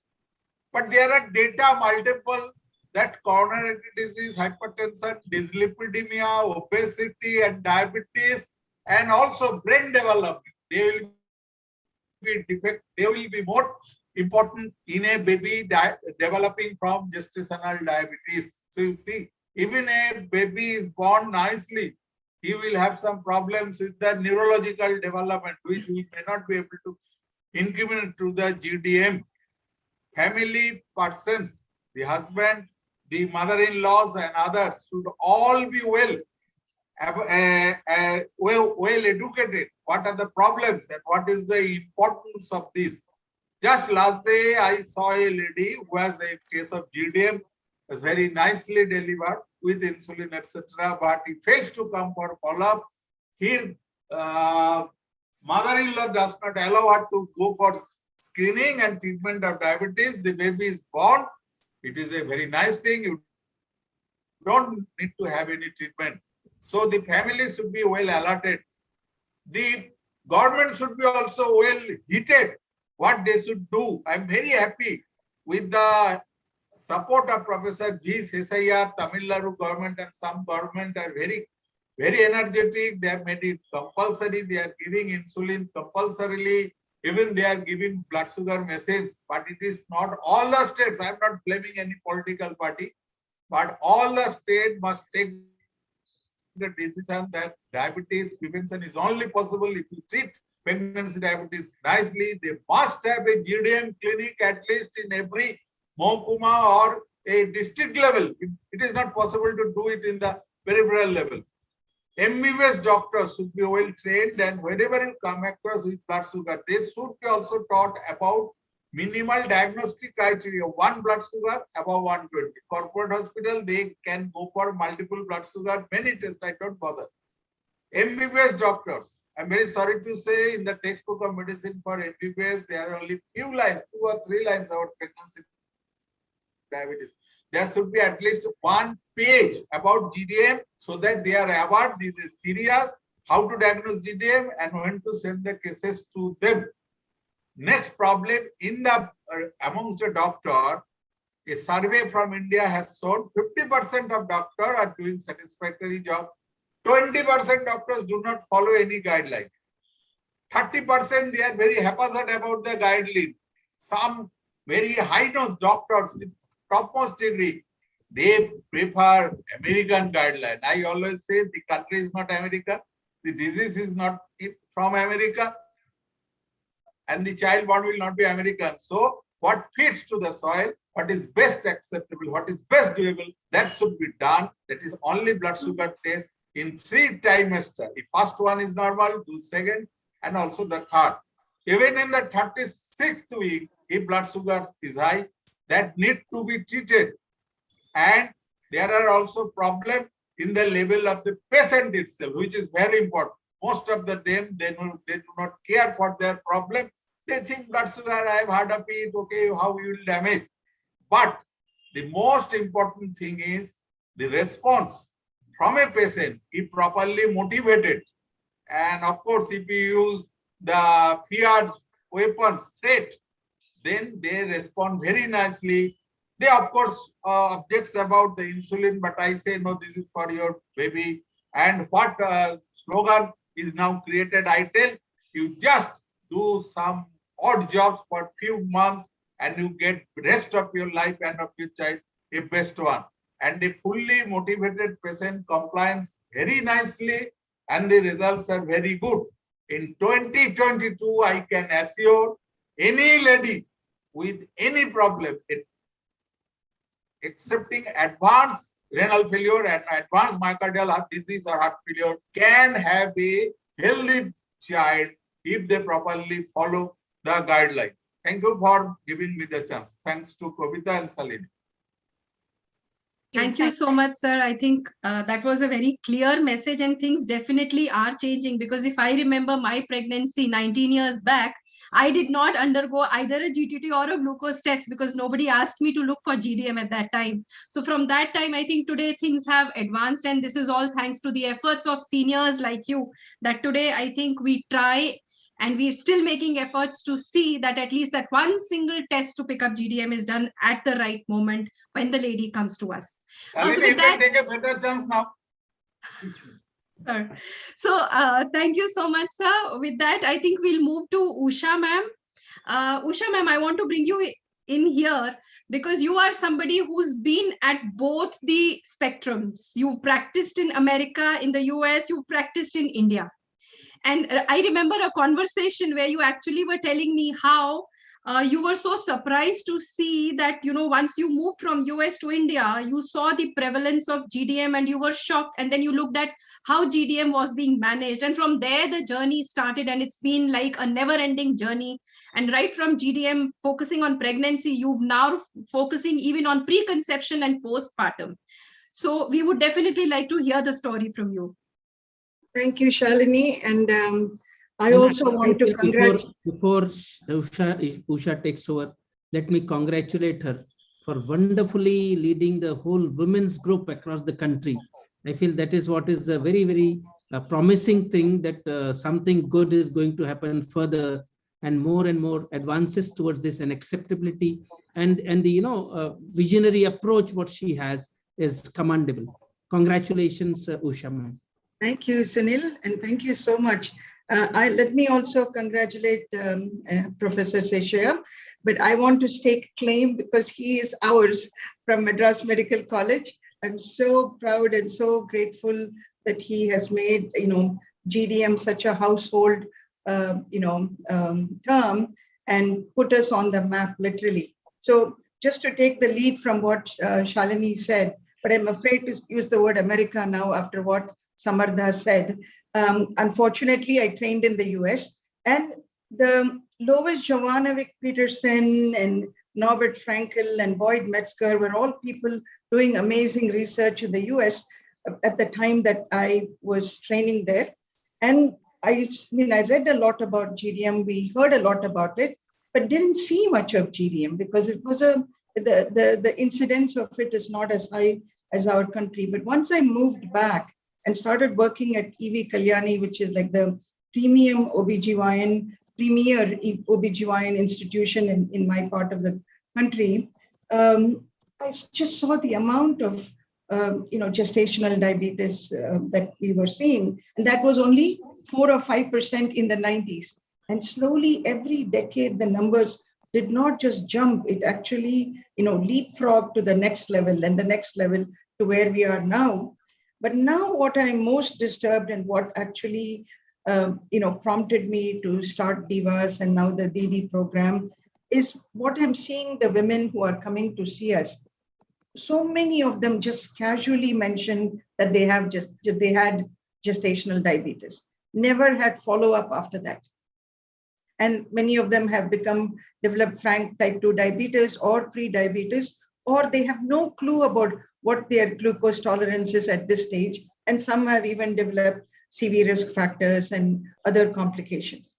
And then going backwards, any number of women who are entering the pregnancy, early part of the pregnancy, when we know it's not gestational diabetes really, it's probably, some sort of, prevalent GDM, as David Simmons calls it. They are all walking into the pregnancy with abnormal glucose. So again, I just want to say what Professor Samar Banerjee said, that we should be focusing on our girls who are getting married. 50% or so of the women in India say their pregnancy is planned. Probably the number is more like 30-40% only. But even when they say it is planned, it's only planning to have a baby. they haven't really gone for a checkup. So we can comfortably say almost 90 to 100% have not had any kind of pre-pregnancy evaluation of their health status. So I personally feel that I want to take up the cause of this preconception care and the postpartum follow-up, because the OBGYN team and many of my endocrine diabetes colleagues are focusing so wonderfully the pregnancy time, that the before and after, I feel, is a very, very important time. And so we can prevent diabetes on the one hand, and if we focus also on the women between pregnancies, which I like to call the low-hanging fruit, they are walking into the next pregnancy. We can at least prevent GDM in that pregnancy. So, and that is going to be my focus, has been my focus, and I really am very grateful for this opportunity, Shalmi. And Kavita, thank you so much. Oh, wonderful, wonderful, ma'am. Yes, and that's actually important, like to catch the woman, the low-hanging fruit. That's a wonderful term. So that's really important for all of us. So thank you, ma'am, for that wonderful experience. And now moving to yet another important faculty of the day. He is a person much known as the Three Musketeers, along with Dr. Hema Divakar and Dr. Sujata Mishra, by our father of DIPSI, Dr. Sheshaya sir, and a person who works with passion and dedication. Who hails from the city of Mumbai and the national chairman of ICOG. So let us put our hands together in inviting Dr. Uday Thanawala sir.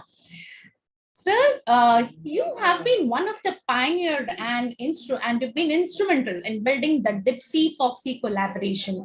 And so could you share the journey about the challenges and the acceptability you must have faced in your early struggling years for popularizing the DIPSI's one-step test? So we would really love to listen to you about your experience. Yeah, it's a journey which I think Hema also knows very well, because I and Hema have done it together. In 2006, when I was in the ICOG, and a survey, just a form filling and knowledge attitude practices of what the obstetricians are actually doing. So whichever CME which we used to go to, we asked them to fill up forms, and we said, okay, what is the knowledge of GDM in them? What tests do they do? And we got various answers, from urine sugar to random sugar to fasting to PLBS, and many of them at that time were doing the high class, the corporate hospitals were doing the American guideline, the 3-step test, GTT, etc. So there was no uniformity, and we said, high time that our country has a uniform test which everybody can do at a certain time. And there was no concept of doing the test routinely for all pregnant women. There was no concept of doing it definitely in the 7th month or in the first setting. So there was nothing at that time. And from there, our journey started. And luckily, Sujata Mishra put us in touch with the DIPSI people. And when we met Dr. Sheshaya and we came across the single step test, which he's already validated, he had already validated it, done it on the patient. He says, no, there is no need of fasting, because Hema, Karnataka and all, she had tried to do the sugar test for all the women in the villages, etc., and asked them that, okay, let's do that, the challenge test. And people used to give blood fasting. Then they used to run away after we collect 2 samples of blood, and nobody came for the 3 samples of blood, etc. So it was a huge get everybody to do a proper glucose challenge test. And when we came across the DIPSI, we said, okay, this is a good test, because you require only 1 glucose sample. It's simple to do.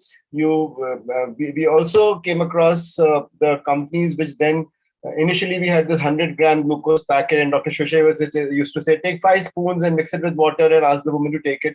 But then we got the 75-gram anhydrous glucose packets also made, and they were easily available by the companies. So today, Kavita, we've come to such a good way of this, that we took this test from DIPSI and we popularized it in FOXI, made all the obstetricians aware on what this test is, how it is to be done, the importance of GDM, that the high sugar can cause problems to the baby and not not restricted to macrosomia. The long-term problems are more important, that the whole generation, the next generation can become a diabetic because they get intrauterine programming. So all that awareness was brought in all these years. And today I'm so happy to say that we have this standard guidelines, the DIPSI guidelines, standard all over the country, and everybody generally follows it. That do the test in the first meeting of the patient, or the first trimester, or whenever the patient first comes, repeat it between 24 to 26 weeks or 28 weeks. And you have the single step test to be done, only a single reading. And the beauty of this test, it has stood the test of even COVID. When COVID came, people were, the Americans and the Australians and everybody was at a loss, which test to do, because they were not used to doing this test. They used to look down upon this test, that, oh, it is not this, and where is the controlled randomized trial, falana, falana. But once COVID came in, they had nothing to fall back on. But we carried on as usual, and we had this one-step test. They were looking at HbA1c, and they were looking at fasting sugar and all. But we are very strong, and we were still carrying on with this test. So that's the beauty of the test which Dr. Sheshaya has brought out. Dr. Sheshaya has validated. We in so many Foxy societies have validated. So many, Dr. P.K. Saxena, etc. So many people have worked on this test, and it has stood the test of time. And I think the world should be now looking at the DIPSI test as the way forward for screening all women of in pregnancy. So that will be a huge, big achievement for us. Thank you, Kavita. Thank you so much, Dr. Uday sir. I think that was a great job, done well, and we're still on the job. With that, let me just bring in Dr. Sanjay Gupta sir. So you've also been very, very active. You've actually given so much importance to this, lot of projects that you've been doing in your clinic as well. I heard about the WISH project as well. So tell us how did you cover this route? Okay, thank you, Shalini. And first of all, my pranam to the great Pitama on his birthday and on this GDM day, Dr. Sheshaya. It was a great, actually, privilege for me to work with my friend Dr. Hema, and with, who introduced me to Dr. Sheshaya, and such a humble, great person he is. So it was fascinating to work with him. I had the privilege of, being the president of DIPSI in 2013, and that was the time when also we could get the approval of the government of India for this test of DIPSI. But, rather than talking about all that has happened in the past, a couple of things that I would like to say is what should be happening in the future. And I think the first thing that I'm very happy about today, that the nutrition first is something that we are thinking about. I think the era now is of nutrition. We know that, not only is the epigenetics, but the microbiome, which makes a difference in all these diseases. And we have been doing studies. First of all, we did studies in GDM. We have about 20,000 patients screened so far in last almost 9 to 10 years. And we have found that the prevalence is about 14% in our country. So that's a huge prevalence. What is important there again is it's not just important to test only in first trimester, but second trimester we pick up 52%. But remember, in the third trimester we pick up almost 18% more. So it's important that we carry on with this test. Even if the test is negative up to second trimester, you will always pick up patients who will be converting into GDM in the third trimester. So that's very, very important. Then again, as I said, the nutrition part, because we are now doing tests with microbiome, vaginal microbiome and gut microbiome, and I think that microbiome is playing havoc, and that's how the GDM comes. And that is why we need to modify the microbiome. The best way to modify the microbiome is through nutrition. So I see, Dr. Kavita, there should be time where physicians should be taking backseat, and all, you, Kavita, Sheetal, and all of you should be in the forefront, and you should be guiding patients, through, and then it's going to really make a difference and prevent GDM and diabetes. Otherwise, treating diabetes is the, something that we should be able to avoid in the first place. And for that, Another thing that we need to concentrate on is the younger girls, even before preconception, PCOS. We are having almost 14 to 15% girls who are having PCOS in our country. They are obese, they're having terrible diets, and so we have, after DIP clinic, running the DIP clinic, we have also created now the PCOS clinic. And believe me, that goes a long way, because they are the ones who really need counseling. They don't need the treatment, but what they need really is counseling as per their nutrition, their exercise and proper food, and it's vitally important. And I think that's where we should start. So I think the nutritionists we should put even ahead in DIPSI also, and they should be the ones who should help us preventing the GDM in future. Thank you so much for having me here. I think it's wonderful the way you're conducting. And again, thanks to Dr. Hema and Dr. Sunil, and of course, Dr. Sheshaya for all this. Thank you. Special thanks, Sanjay. Thank you. Thank you. Thank you, Sanjay sir, for bringing nutrition at the forefront. And like now, when we are talking about nutrition, let me invite a nutritionist with a difference. And yes, she is Sheetal Joshi, and she has been actually working since decades in very close knit with Dr. Hema Divakar.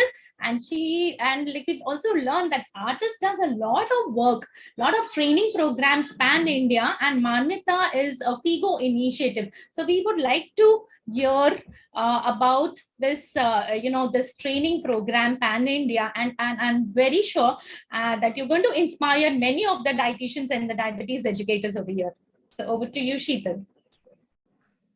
Firstly, I would like to thank for this opportunity wherein nutritionists are also brought together along with the diabetologist and the gynecologist, because we were never there in the picture so far. It was always the gynecologist itself used to tell. And I'm very happy, like if they are able to give the advice with the plate what we have designed, that is an excellent thing, because all would not have the luxury of having a dietitian. Coming to the training programs, actually Artist has trained more than 200 facilities pan-India across in all different languages for the Manyata, which is a FOXY initiative. But what Artist has added in that is the nutrition part of it, and plus we are training the nursing staff that you have to do the glucose challenge test. So even if your doctor forgets or the patient is not asking, you make sure that you test each and every woman. So once you come to know how to test, we train in the training program also, we tell them how to do the test so that they understand when the blood sample should be taken and whether it can be done in the fasting condition or no. So the correct points, whatever are the basic things, we teach them so they are able to do it. And second, we also tell them it is not only like you have to test. After that, if she is found positive, then how you're going to counsel on the diet part of it also, which is very important. Apart from that, we are also telling the nursing staff itself, we are training them that basic things like the height, weight, the BMI, these all things actually you have to take the nutritional screening, whatever the nutritional status of a woman also, you can do it, handle it, because gynecologists would be really very busy with seeing all other parameters which are really very important. So at least these people, things can be done by the nursing staff. So FIGO has come up with a nutrition checklist wherein all these things are taken care, including what food groups has to be given. So we have trained across and we are collecting the data also across everywhere that you have to start. We have made Google Forms and given to them. I said, you have to fill in, you have to take a data so that you can understand whether they are anemic, whether they are diabetic or all other things, whether they are consuming enough proteins or no. All these things actually we are training the nursing staff. Thank you, Dr. Sheetal. I think this is very important because I think, like we said, the theme of this symposium, yes, together we can. So, it has to be everybody together. And let me now bring in Dr. Rajesh Jain sir. Sir, you have been very instrumental in carrying forward the message, spreading awareness on GDM, especially in a state like Uttar Pradesh. You worked very closely with the government, formulating government policies, helping in implementation at the grassroots level. So could you share your insights on what were the challenges you faced and how did this happen? Thank you, Dr. Shalini. Thank you, Dr. Kavita Gupta. It's very nice to see nutrition focus here. And we had with the NHM, a lot of nutritional online lecture. Last year also, Dr. Shilpa Joshi took one lecture online. Around 2000 ANM were present during her lecture. And that was really wonderful because we are covering basically a gestational diabetes prevention control project in Uttar Pradesh. So basically, I should start it. Our journey started in 2012 with the Kanpur actually. So we did a pilot project with the National Health Mission with the 57,000 pregnant women. So what we did was basically, we did not screen in first trimester at that time because we were not knowing that the early screening may be that important. So what we did was from 24 to 28 week of gestation. Okay. So during this project for 2 years, because it was supported by World Diabetes Foundation and Dr. Anil Kapoor was the main person who gave me this project. And we started with 57,000 pregnant women in the government setup. Okay, where CHCs, primary health center and district hospitals, and even the GSVM Medical College was taken. So most of the screening was in the public health sector and the prevalence was around 14%. So this was the first time we did the DIPSI test. That was only single test procedure. Okay. And we did postpartum screening also, but the rate was very less, around 5%, we could do it. So here the prevalence are 14%. And then I started reading a lot of things about Dr. Sheshaiah. Personally, I did not know him at that time. Okay, because I was running a private hospital here. My wife is a obstetrician gynecologist. So I get the inspiration from her actually that we should focus on the GDM. And after that, I consulted Dr. Sheshaiah. And he was very happy with this study that the prevalence was same as the Tamil Nadu, because they also got 13.6% of prevalence. Okay, then I published 3 papers out of the Kanpur study. And that was, in fact, the largest study in India at that time. After that, I got the second project from WDF from 2014 onward to 2021. Okay, and that was, we were able to implement that pilot project from that pilot project to the 50 district now. So now the GDM is going on with the public health sector here in the 50 districts. And we have screened 1.5 million pregnant women till date. Okay, and out of that, around 25,000 pregnant women data has already been published. And we have prevalence of around 9 to 12%. We can say 14, 15% in the urban area and 8 to 9% in the rural areas. So this was the first study through which we proved that neonatal mortality and perinatal mortality is affected in the GDM. And that was significantly affected if we compare with the non-GDM. So this is the only study till date in India which says that the GDM, the perinatal mortality and neonatal mortality is significantly elevated compared to non-GDM. So this, from the Kanpur study, the Secretary Health in the government sector was alarmed and he was convinced with the study and he gave me permission to start in the 50 districts. So what my submission in here is that with the little efforts with the government sector, we can achieve much bigger picture. Okay. Not 1,000, 2,000 in our setup in a hospital here, even we cannot reach to the lakhs of people, lakhs of pregnant women. And moreover, Dr. Shalini, here in India now, the most of the deliveries are in the public health sector. Even in UP also, 67% of the antenatal mothers, okay, they go to the public health sector and they are delivered there. Okay, so we cannot go to 2.5 crore pregnant women taking into account the government sector. And till date now, we have trained more than 8,000 doctors here and 20,000 ANMs. And these all ANMs have been given a glucometer. Okay, they have been given strips. Okay, they have been given even metformin has been given to them.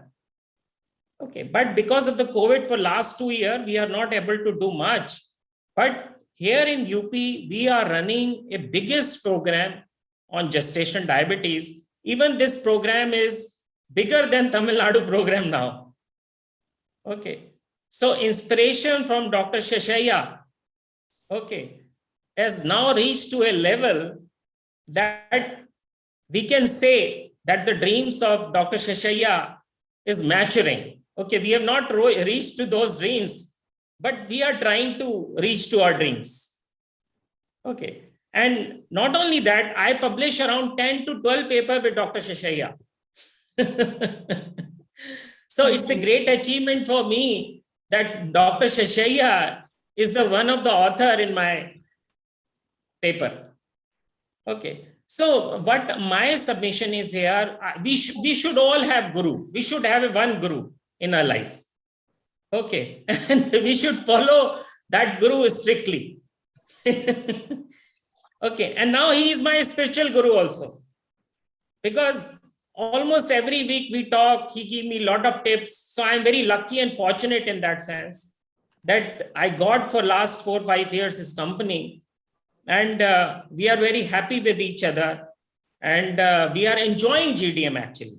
Okay, we are not running a project. We are just enjoying our journey with more screening, more management.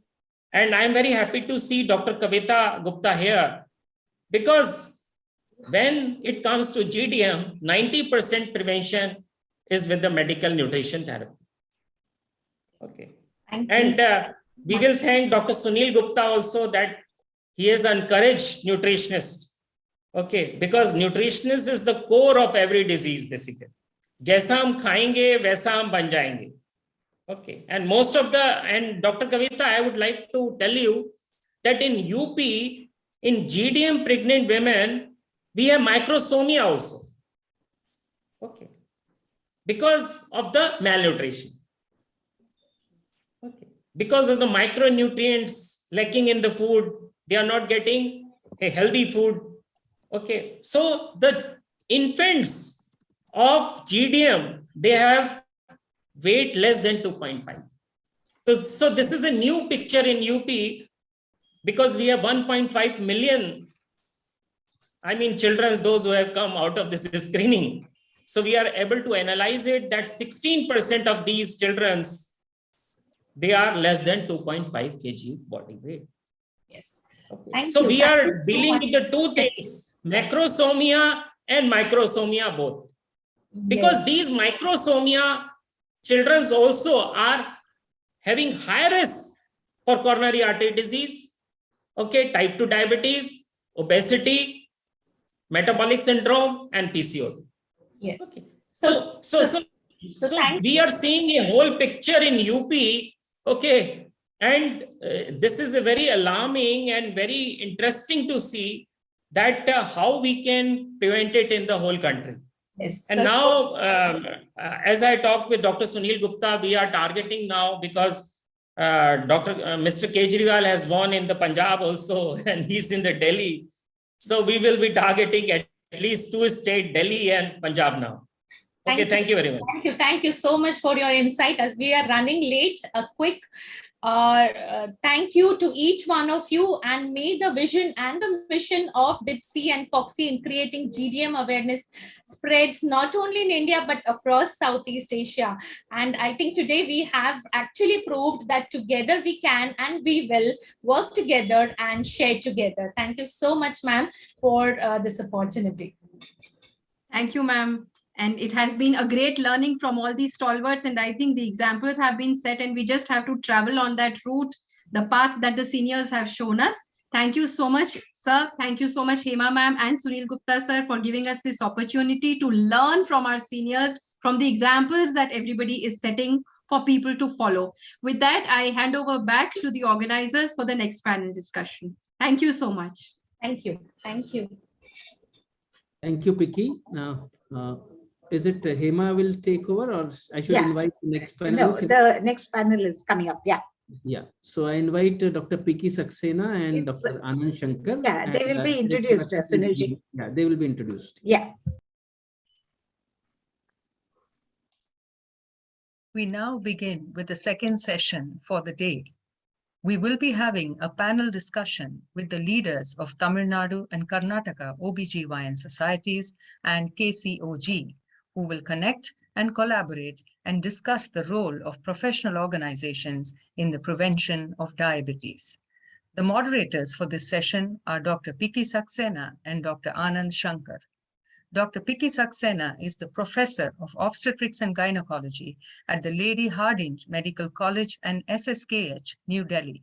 She's in charge of Infertility Clinic and IUI Lab and the Nodal Officer of National Skills Lab at the LHMC. Dr. Anand Shankar is the founder and secretary of RSSDI, editorial board member, American Journal of Internal Medicine, Joint Secretary, Diabetes and Pregnancy Study Group of India, and member editorial board, Journal of Clinical Diabetology, founder president, AIAARO Bihar chapter. Here again, we have an eminent panelist group. Dr. Anjalakshi Chandrasekhar is a PhD in pregnancy diabetology from the Tamil Nadu Dr. MGR Medical University. She is the recipient of the Best Doctor Award from the IMA and is the immediate past president of OXY. Dr. Anuj Maheshwari is the Vice President, RSSDI, Governor-elect American College of Physicians, India chapter. He is the professor and head in medicine, BBD University, Lucknow. Professor Dr. S. Sampath Kumari is the chief and head of the department, Muthukumaran Medical College and Research Institute, Chennai, and she is the FOXY Vice President-elect 2022. Dr. A. Paneerselvam is the consultant diabetologist at Aruna Diabetes Center, Chennai. He was instrumental to get free insulin from Tamil Nadu government for type 1 diabetics in 1998 and also in getting GDM projects in Tamil Nadu government in 2007. Professor Dr. Bhavatarini Ayuyat Chelvan is the state coordinator, IMA Diabetes course, Government Council member, RSSDI and DIPSI, WDF regional coordinator for GDM, and IMA national and state award she has received for academic contribution. Dr. Muralidhar Pai is the Dean, Sikkim Manipal Institute of Medical Sciences, Sikkim.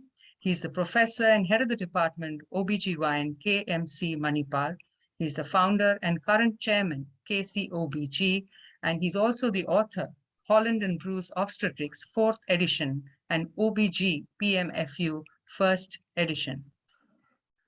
Dr. Basavaraj Sajjan is the president of KSOGA, senior specialist in OBG, KIMS Koppal, director of City Hospital, Koppal, former DHO at Haveri, and executive member of AIDS Society of India. Dr. Vidya Thobi is the professor and unit head, Department of OBG, Al Amin Medical College, Bijapur, Karnataka. She is president-elect of Kasoga, chair, Food, Drug and Medico-Surgical Equipment Committee, FOXY 2018-20. Dr. Bharati Rajshekhar is MD and OBGYN consultant at Vatsalya Hospital, Hassan, Honorary Secretary General, Kasoga 2020-22, and KP MEA State Vice President. I now request the moderators to take over. Thank you, ma'am. Thank you, ma'am. Thank you. Thank you, ma'am. I wish a very happy, healthy, safe birthday and many, many years to Professor Sheshaya on this occasion. And I really thanks to Dr. Sunil Gupta sir and Dr. Hema Divakar ma'am to arranging this fabulous one-to-one interactive, although we are not face-to-face, but virtually we are face-to-face. So thanks for that again. I will take a privilege to start as Dr. Anuj sir has to join another meeting on obesity. So can I start, Dr. Anuj sir? Yes, I'm here. Yeah, thank you, sir. Thank you so very much. I think this August gathering does not need any introduction of Dr. Anuj Maheshwari. He's a man of soil, and he always there whenever he was required for any program of diabetes, and especially for gestational diabetes. And it was a very fabulous program when he has conducted the Diabetes in Pregnancy Study Group of India annual conference in Lucknow. Thank you for that, sir. Sir, I would like to ask you that how your journey with GDM started. Usually we don't see much of the GDM vibration during our medical course, and how you get fascinated into it. And then you have done a UP GDM project also. And then you are there in the very vast other organizations like obesity, hypertension, American Physician Forum. So how you see this GTM to be developed in all other forums as well, sir? So all to you, sir. Yeah, thank you, Dr. Anand Shankar. Thank you, Dr. Vicky Saxena, for being giving me this elevated opportunity. And thank you, Dr. Sunil Gupta and Dr. Hema, for giving me opportunity. Best wishes to Professor Sheshia on his birthday. Very, very happy birthday. And all of us a very brilliant and very good National GDM Day. And may it be increasing more and more awareness about the gestational diabetes. Now I come on the question what Anand has asked. It's really giving me, taking me to down the memory lane when I have just passed my post-graduation. And I started my practice in diabetes, and one day one patient came to me, said that my wife has got the diabetes, please start treating her. I started her treatment, and after some days, the same gentleman came to me and said that you have started treatment of my wife, and my wife has got pregnant, although I was trying for last 10 years, but we were not getting this pregnancy. But after you started doing the treatment, she has been pregnant. I thought probably her diabetes has been under control, and now she has been pregnant. After some days, again he came to me without bringing her wife and said that, sir, what a miracle you have done. After the pregnancy, her diabetes has gone off. Now she is having normal blood glucose level without any medication. I said, okay, you bring her to me and then I will see, and then I will give you something, some idea about that. After about a few weeks after he came to me that pregnancy has been dropped, it is aborted. Then I thought that there is something which we are missing. And then I approached Professor Sheshia. I wrote a mail to him and he invited me in the 2006 meeting. And then our connection has started. And at that time, I tell you very honestly, even one school of thought in this country was thinking that pregnancy, hyperglycemia in pregnancy is a natural outcome of the pregnancy. And why to treat it? There is no point of treating it. I have taken one talk in one of the big city of Uttar Pradesh, and a top endocrinologist stood up and he said like that. So I thought lot of communication has to be improved. It's not miscommunication. They were free to have their own thought.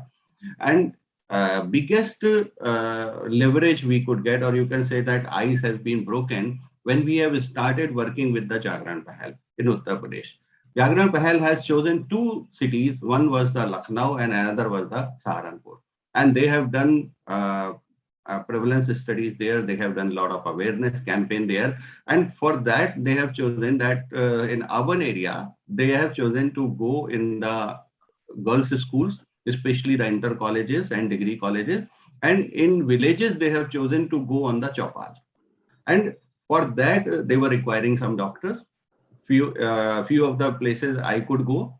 I gave my services. Few of the places, even my wife went when she could know that, although she is not a physician, she is dermatologist, but still she went few of the girls' colleges because they were not ready to allow a male doctor to be there.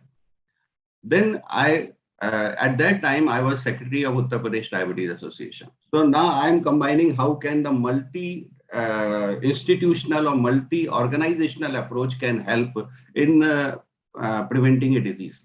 So when at that time I was the secretary of Uttar Pradesh Diabetes Association, I got a resolution passed there. Then we have to work for the diabetes in pregnancy in Uttar Pradesh, and we will support the Jagran Pahal. And all the doctors, those who are the member of the UPDA, we will give the list to the Jagran Pahal, and Jagran Pahal people will take them and will to the places where they want to go. Those who are nearby to the villages, they will go to the Chapal, and those who are nearby to the city, they can go to the schools, wherever they can go, and they can also choose the female doctors. And then a lot of Foxy members has also gave their services in the Jagran Pahal. And in fact, what we are going to take the punchline today, Ek Jaan Se Bache Do Jaan, this has been first used then with the Jagran Pahal when we have started this campaign in Uttar Pradesh. So one life saves two lives, one test saves two lives, and Ek Jaan Se Bache Do Jaan was the slogan at that time, and this has been very hit. But the biggest problem that to make the understand the authorities. When we went with the data to the authorities at that time, health minister, he said, you did this study in Saharanpur and Lucknow. Lucknow is a place where a lot of bureaucrats live. Of course, the diabetes can be more, then gestational diabetes can also be very high. Saharanpur is a place where a lot of rich people live. So if you do it in the Gorakhpur, then I can understand. But we were not having another plan for the Gorakhpur immediately. But later on, Rajesh Jain has found a very good way to convince the government authority, and he has done a long way with them, and I am really very happy. But at that time, when we could not convince the government authorities, we started doing the study from UPDA Forum. And UPDA Forum at that study has also been blessed by Professor Sheshia, and we did in whole of the Uttar Pradesh, including 10,000 sample size, including a lot of gynecologists, those who were in the various medical colleges or in the private hospital. And we presented the data in the diabetes in pregnancy meeting at Colombo. And in that meeting, in that study, we could find 11.7 prevalence of the gestational diabetes in UP, which has been a bit increased when Rajesh Jain has done the same thing, about 13 points, he was saying something. So this was actually a progression, or we can say that elevation of one step to the another step, when I have done these things, and then Rajesh Jain has taken over, and he joined the government authorities with him and got a financial support from the WDF also. We did all the things without any financial support. So UPDA was there. We were having the only support of the individuals. They were ready to do. And some of the money which was kept with the Uttar Pradesh Diabetes Association that we have used to purchase glucometer and all that. But this was the way through which we started our study in the gestational diabetes and progressed it. And now this is, and the outcome of that, I would like to say you in one word, one sentence, that when RSSDI 2015 has been done, we have organized a quiz program for the public. And you will be surprised to know that all the questions which has been asked on the gestational diabetes has been answered by the girls who were the student of those girls schools or girls colleges where we did this campaign. So this was the impactful program. We did this in the future mothers, and that is really of the need of the hour, that we should approach the future mother, and then the things will be as we want. I'm happy that you have asked the question, how can we involve the multiple organization? Of course, I am heading that now I am heading the American College of the Physician. I am Vice President RSSDI. I am Secretary General of the Indian Society of Hypertension. Apart from that, I have been in the Uttar Pradesh Diabetes Association, as well as I'm going to take over as the RSSDI UP chapter chairman. So we can definitely combine these societies to work for the diabetes in pregnancy, because diabetes is the problem for everyone. And diabetes in pregnancy is the mother for everyone. For it is the mother of all evils, all NCDs. And we are really, after, if we leave this COVID time for last 2 years, we are really working hard for the all kind of the NCD. May it be cancer, may it be diabetes, may it be cardiovascular disease, may it be stroke. All are generating from the diabetes, and diabetes is generating from the gestational diabetes or pregnancy in diabetes.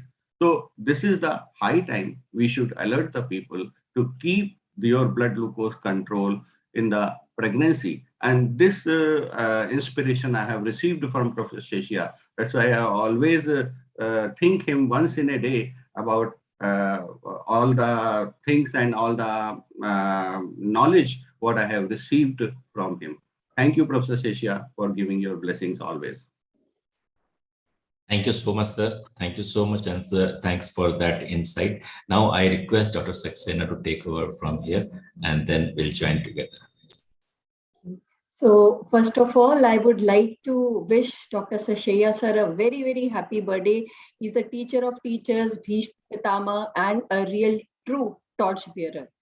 And I would also like to take this opportunity to thank Dr. Hema and Dr. Sunil Gupta sir for giving us this opportunity to hear from the stalwarts, their stories and sharing of their experience about the enormous works they have done, the hurdles, the challenges they have faced, the opportunities for tackling GDM, which is, as Dr. Anuj said, is the mother of all NCDs.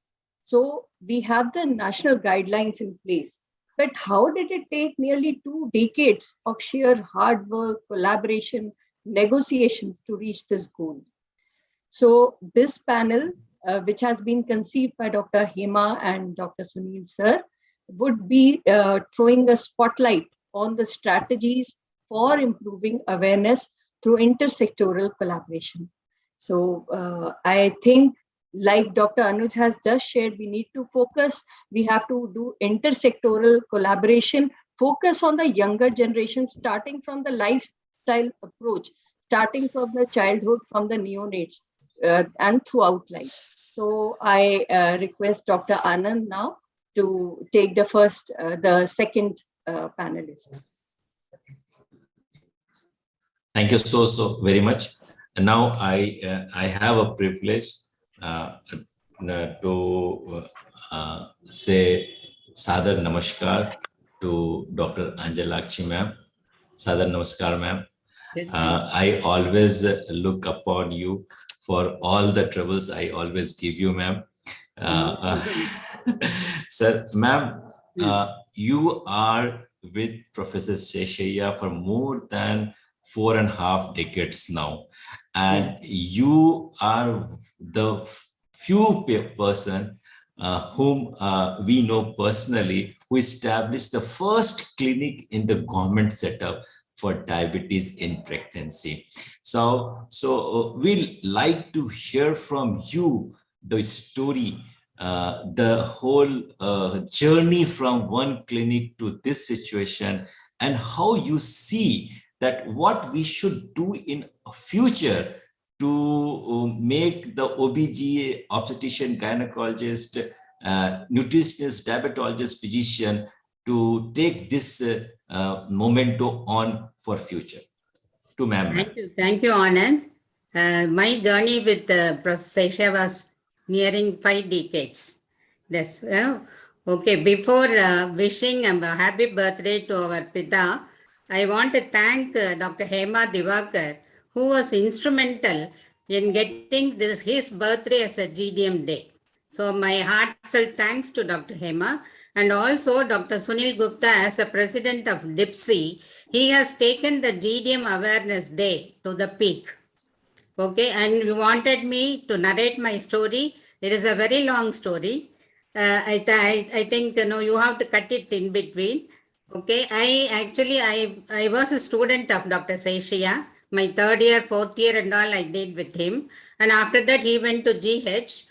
Then after finishing my MD, I joined in the diabetology department as obstetrician and gynecologist in diabetology. So from there only, I got married, I got settled in my life. And actually we started doing the O'Sullivan and Mahan's OGTT. That Picky will be knowing or not, I don't know. Yes, It was yes, the first test we were using for diagnosing gestational diabetes. Okay, from there, then Seshaya was thinking, why not we go for some simple test? So he formulated a Seshaya spot test. Seshaya spot test where we do the blood sugar on the spot, fasting or non-fasting state. Fasting state should be less than 85, non-fasting should be less than 105. If it is more than that, then we were screening them for the GDM with the OGCT. OGTT, that is O'Sullivan Mahan's.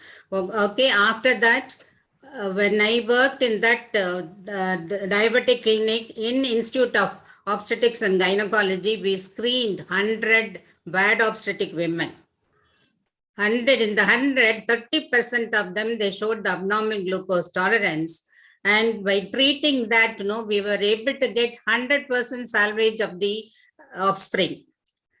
With that, I got convinced that GDM is a big problem.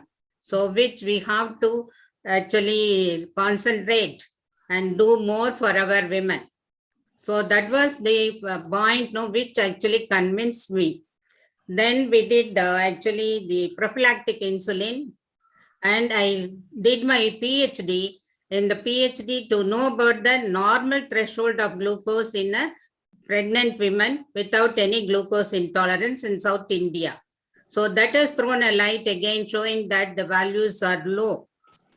Okay, after the PhD, I did studies on OHA, that is glibenclamide and acarbose with the guidance of Professor Seshaya. And then came the single test procedure, which we did in Institute of Obstetrics and Gynecology. Lot of challenges that time I came across, because I will be doing the test with the help of the nurses. Suddenly there will not be any glucose. And that time, the 75-gram glucose packets were not available. So we will buy glucose even from outside and give it to the biochemistry department to make packs. So they'll make packs and give.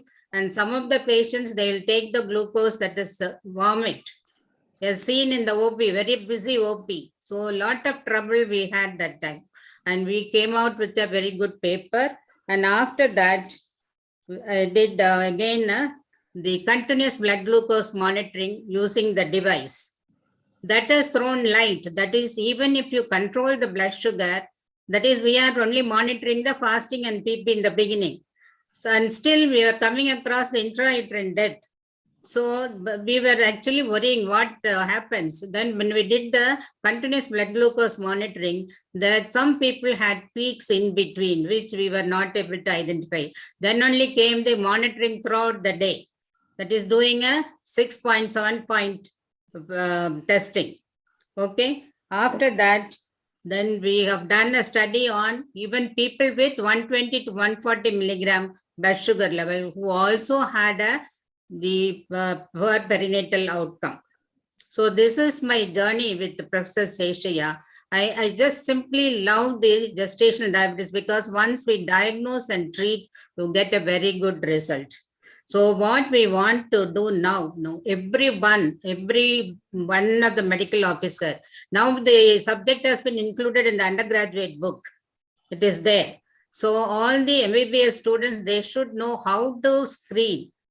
So we have to sensitize all those people, sensitize all the physicians in the district, and they in turn should sensitize the medical officers and the paramedical workers. So every patient, when they walk in, they should have the test.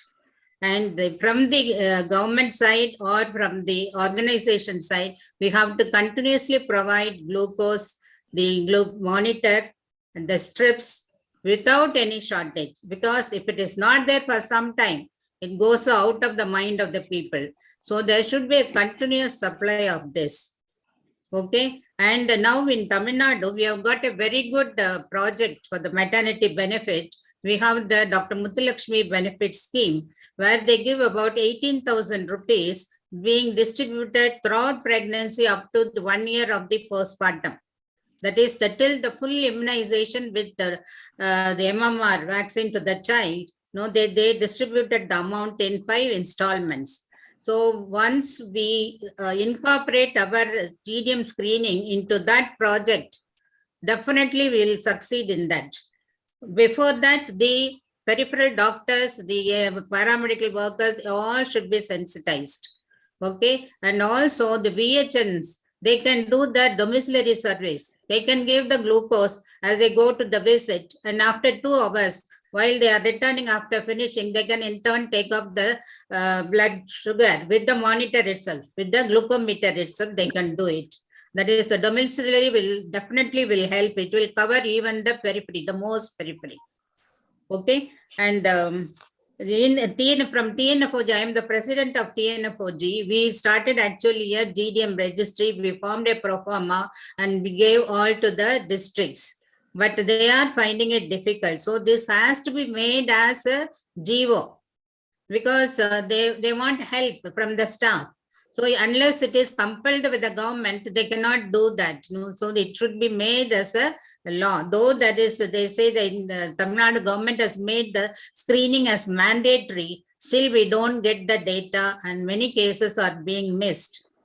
Okay, so that registry we made, and also following Sunil's public awareness, we are organizing a public awareness program in Tamil Nadu only, in the different districts, utilizing the local obstetricians and the diabetologists.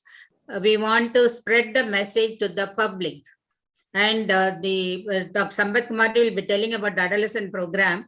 And we are doing the adolescent program also to sensitize our future generation regarding the problems with the PCOD and what is the importance of gestational diabetes. These are the few ideas I have. And previously, actually, with the WDF workforce, we as a team, Dr. Paneerselvam, myself, Bhavadharini, and Dr. Balaji, we all went to the different districts and we sensitized the medical officers. But we could not do it continuously because of the some financial problem or so. We could not do that. That sort of program has to be done. That is because periodically we have to sensitize them. Once doing is not sufficient because people change, young people, they come up. So we have to do it periodically. Thank you for the opportunity, for Dr. Hema, and thank you, Anand and Pigima. Thank you. Now, such wonderful insights, so many important points you have pointed out, taking the undergraduate students, PG students in medicine, pediatrics, and obs and gynae. And along with that, involving the nursing staff and the VHNs, the ASHAs, training and retraining, refresher trainings. Yes. You have really raised some very important points. I can understand how difficult it must have been to do that O'Sullivan test at that time and waiting for the woman for 3 hours. And I think this is the single point DIPSI test is one of the biggest and the greatest achievements of this century, which Sir has introduced. And I think this is the solution. If we can bring together the whole country, starts to do this simple, small, feasible, practical, doable test, I think we will get to the crux of the problem. We will be bringing out the untested diabetes, which is undiagnosed diabetes, and then the treatment and everything can start. Thank you so much, ma'am, for your wonderful sharing of the experience. Thank you. Thank you. Thank you, ma'am. Thank you, ma'am. Now, I think my big brother is here, Dr. Paneerselvam, sir, who is the first generation student of Professor Seshaya in field of diabetes. Sir, a warm welcome on this forum. Sir, your journey with Seshaya sir is very long, and almost in all the projects of Professor Seshaya sir, you are present. So we like to hear from you. What are the practical difficulties has been faced during doing in those projects, and how you all have overcome with those time with very limited resources? So your general story we'd like to hear from you, sir. All yours, sir. Thank you, Anand. Thank you, Vicky, and our wholehearted birthday wishes to our Professor Sheshaya also. Today we had a physical meeting with our health minister and health secretary in the morning hours. Dr. Anjala was also there, Bhavani was also there. I had to profusely thank our Hema Devakar madam and Sunil Gupta for taking this further by joining all of us all over country. So the entire world will look upon India about GDM awareness. So in that way, Hema Devakar madam and Sunil Gupta is taking it in a bigger way. As Anand pointed out, I am associated with Professor Sheshaya from 87 while I was doing my MD. I used to come to Madras Medical College from Stanley Medical College to attend few classes. Then after my MD, I thought of doing DM. Then suddenly track turned to diploma in diabetology. Then entered into the diploma in diabetology department in 89. Then after finishing my diabetology in 90, I was working in Kilpack Medical College, Diabetes Hospital. Then Sir was also came out of service after 93 or 94. Then one day he called me in 2004 to see the IDF president. He came to Chennai for some other meeting. Then I went along with him, with Dr. Balaji. We were sitting somewhere and they both were talking. At that time only, Sir was initiating this GDM work in Tamil Nadu. Then somehow we got the World Diabetes Foundation fund. Then after receiving the fund, initially Sir was thinking that we can screen some of the pregnant women in the private hospitals. Then I was only suggesting, if you go to government hospitals, we can get more number of cases because we can achieve early, we can collect more number of cases and deserving population also. And he told me, no, you also came out of service, I also came out of service, very difficult to go and approach the government. But no, sir, let us try. Similarly, we tried, we failed also at the initial attempt. He got annoyed. No, I will not come here after secretariat, you go and approach. Then luckily the another secretary came, he was very much appreciating this project and he gave permission. After getting the permission, then we descended down to from health secretary to directors, director of public health and director of medical education, etc. Then we subsequently descended down to Corporation of Chennai. In Corporation of Chennai, we screened about 5,000 antenatal women. And under the Director of Public Health in the rural area, we screened about 5,000 another pregnant women, 2 groups we had. But of course, we had a lot of hurdles to go through this administrative, executive aspect. Then after going to the field also, we had a lot of difficulties. So, but luckily, we have sensitized at all levels. So to start with the government, health secretary, then directors, then deputy directors, through deputy directors, PSC medical officers, and here also corporation health dispensary medical officers, then descending down to health workers, village health nurses, and multipurpose health workers. So like that, we have descended down and trained them along with me, Dr. Madhuri Balaji, madam, and everybody joined together. And Anand also at that time was there. Sedupati and so many other doctors, SARS, other junior colleagues also there. So we all did. Of course, we educated the health workers. Then health workers, along with the health workers, sometimes we used to go to visit, the house-to-house visit also, pick up the AN cases. Then we ask them to come to primary health center and we give 100 gram glucose. During at that time, 75 gram. Earlier only I was PG under him only we used to give 100 gram glucose. Now we have 75 gram glucose. Initially we had WHO criteria, that is fasting and 2 hours after glucose. After Anjalakshi madam's work along with the SAR single test procedure only, then only we adopted single test procedure. Then after adopting single test procedure, we had very good results because in the 2 test procedure also we had a lot of problems. We do fasting blood sugar, we give glucose. Then after taking glucose, they will not come back. They will go to work. They will not come back to second test. And while we ask them to come in the fasting state, about 100 women, we take 100 packets of glucose packet. Unfortunately, only 30% will be in the Vaka fasting state. Remaining will be taking some food. Then after taking food only they come, then we cancel it. So like that, we had a lot of practical problem while we had fasting and 2 hours after glucose. They were not coming the fasting, true fasting. Even if they come in the true fasting, after taking glucose, again 20 to 30% will not come back for second test. So, but the single test is practically clearing all these issues and scientifically also helping us. That is more important. So, the practical difficulties what we had, and scientifically also it is proving and simple. Then subsequently, if you have doubt, then whatever form you want to screen, you can screen and diagnose. But this can be applied. Now we are applying in state government. Why we got the GO in 2007, universal screening. All pregnant women all over state must be screened. Not only first time, in the first trimester, second trimester, and third trimester. Now we are recommending, after confirming the pregnancy, they have to undergo the screening. 4 tests also we are adding. Another test, new test also we are adding. But of course, government has taken up in 2007. We started the work in 2004. Within 3 years, we completed the work of 10,000 pregnant women screening. And SARC has published a lot of papers by adding our names. So in that way, we are all profusely thankful to him. Then with that work, then another health secretary has endorsed it, helped us, encouraged us, and issued the GO. Not only issued the GO for screening all the women, and he issued another GO to train all the doctors, especially primary health center doctors all over state. I myself and Dr. Bhavdarani used to visit all over state. Earlier physical meeting only we had. Every district we had a physical meeting with the medical officers and paramedical workers. So like that we have sensitized. I am happy to hear from Rajesh from UP.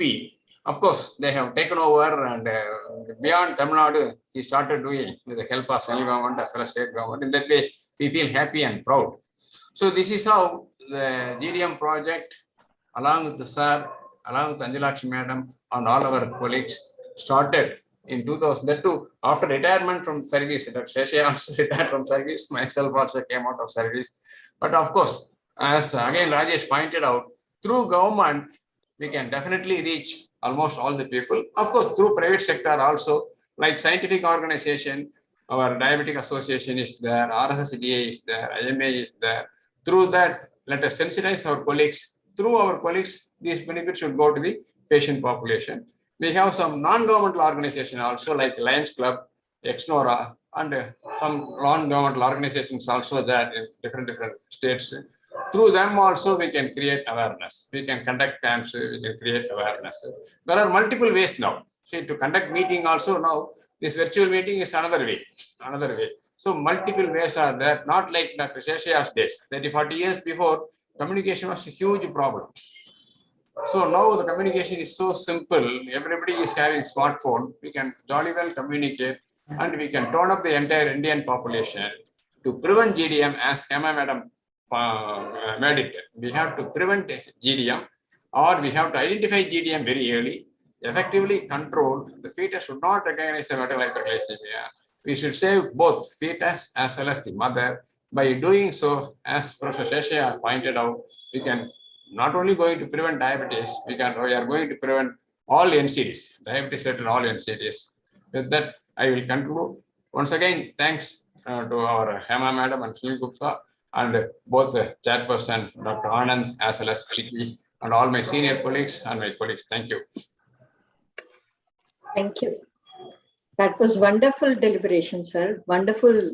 We got so many insights about your journey, what a tough time you people have faced, and what an excellent, enormous task you have performed. Thank you. Thank you. Thank you. Thank you. Thank you so very much, sir. I also went back to the memory line from 2004 onwards. Thank you so very much, sir. Now, I have a privilege, honor to introduce Dr. I look to her as my big sister. Whenever I have any problem, any doubt, I always call, and she never, by the second ring, she picks the call. This is the book Dr. Bhavtani ma'am has wrote in 2016. And this is a small autobiography of Professor Sheshaya. 80th birthday publication. 4 years before. 4 years before. So I am still having this with me, and I keep all the time with me to remember. Today also Ma'am. she handed out to many people. Yes, absolutely, absolutely. Ma'am, you called me one day, Anand, you have to come to Delhi. Absolutely, ma'am. And you and we both went pillar to post in the Nirman Bhavan for the GDM Awareness Day program. And you have done so much that nobody knows. Yes. Ma'am, I would like to hear from you that what and how this fabulous, enormous, holy day you have created. This is your brainchild has come to present day reality. All to yours, ma'am. Thank you, Dr. Anand. Good evening, all. And my thing is, we have to step down from, as Dr. Sadikot always used to say, ivory towers to ground reality. What fruits we are enjoying should reach everybody. For example, if you take the government and non-government, young or old, doctors, male or female, the GP, specialist, the clinical and non-clinical, rural or urban, all these people are connected by, as somebody said, Indian Medical Association, the biggest association in every nook and corner. So this IMA, through this IMA, we are educating most of the doctors, whatever specialists they are. We are promoting and updating the prevention of diabetes by continuous education, for grabbing diabetes from its roots. Then the other biggest association, of course, we all are aware, is the RSSDI, the Research Society for the Study of Diabetes in India, and they should also be continuously updated. And other than this, the paramedics, who are the one really in direct contact with the public, they should be motivated and updated. And remember, unity should be our strength. We all should join together. Then only we can prevent and achieve this, what all we are speaking. Of course, whatever we have done from Tamil Nadu has been told clearly by Dr. Panisharam and Anjalashi Madam. And mothers after delivery, they run away from us. And they are mainly attached to the pediatricians. They should also be brought into our circle, and for further postnatal follow-up and follow-up the child. And we have to break the cycle. And of course, as somebody said, the higher secondary school girls, girls, and also the college girls, they should be mainly involved, educated about the lifestyle, and they should be made fit to conceive. Like how we see the horoscope, the family status, and other things. Our aim should be, they should be given fitness certificate to become pregnant. It is not that just like that it can happen. And the parents of adolescents, what they think, once they become pregnant, they celebrate pregnancy like anything, like continuous feasts, functions, sweets. This should be broken. And they think eating too much is healthy for the pregnant, and they give unwanted foods without knowing the nutritional value and also the constituents, what they are given. The parents of the adolescent girls, they should also be taught about all this. That's what I feel, and all others, the others have told what we do in Tamil Nadu. Thank you, Dr. Anand. Thank you, ma'am. That was wonderful. And I think it's a very good idea, and it is high time we involve the pediatricians. And on the, as it is also mentioned by DIPSI people, that in the discharge certificate, babies less than 2.5, more than 2.5, or born to all women with HIV should be marked at high risk. And they should be followed by the pediatrician during childhood for obesity, impaired glucose tolerance, diabetes, PCOS.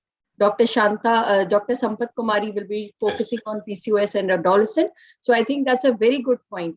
And another thing is we can link the immunization program with our postpartum or interconceptional care, where we can catch hold of the women who are going to have impaired glucose tolerance or develop diabetes, and reinforce the lifestyle approach treatment. So thank you so much, ma'am, for giving your valuable, sharing your valuable experience. Thank you. Thank you, ma'am. I think Dr. Saxena, now you take here from Thank this you, point. Dr. Anand. Thank you very much. So I have a very eminent personality, Dr. Sampath Kumari. She's the Foxy Vice President-elect and Founder Secretary of TNFOG. So, Madam, you have been the Foxy Chairperson for Adolescent Health, and you have done so much work in improving the health of adolescents and held so many camps right from Kashmir to Kanyakumari. So from you, we would like to hear which is the best approach to interact and make an impact on the adolescent health regarding awareness of GDM. You've done so much work on PCOS. So we would like to know from you your journey, the hurdles you faced, and also your vision and mission for interacting with other organizations. Thank you, Dr. Saxena. First of all, I thank Hema Madam and Sunil Sir for giving me the opportunity, and our wishes to our Seshaya Sir. See, as you told adolescent, today's population of adolescent is 253 million in India. It is 23% of the total population. We talk about GDM, but I will focus mainly with the adolescent only. Whenever we are going for the school adolescent counseling, we see about 50% of the girls' hemoglobin are very less and 50% of the girls are obese, BMI of more than 26. So first we have to focus them and we have to teach them about the lifestyle changes. I will tell that 3 meals, 3 snacks, 30 minutes exercise. As all of us know, the adolescents are now very fond of indoor games, not the outdoor games. They are playing with the Facebook, Instagram, media, cell phone, computer. And to added fact, now the COVID era, with this, they are not going even to the schools. Only with the media, they have the class. Now this COVID era also has increased the incidence of obesity and indirectly increased the incidence of GDM. So this adolescent girls, they have to be focused. So we should I used to counsel them to do simple exercise, at least sit-ups, 30 minutes, 30 times per day, and high fiber diet. Breaking the fast is breakfast. Most of our adolescents, they don't take the breakfast. So this has to be counseled. See, if you see the polycystic ovarian disease, the parents are much bothered and they will ask, my daughter is having PCOS, whether she can get married, whether she will have child. But the parents only should take care of the adolescents. So the PCOS incidence we are telling us only 10 to 15, but most of the 50% of the girls are obese and they have the polycystic ovarian syndrome, as all of us know the physiology. What happens when this PCOS girls get married and they become pregnant? Again, the incidence of GDM is increasing. So polycystic ovarian disease with a hyperinsulinemia and hyperandrogenemia go for the GDM. Again, from this GDM, they deliver the macrosomia baby.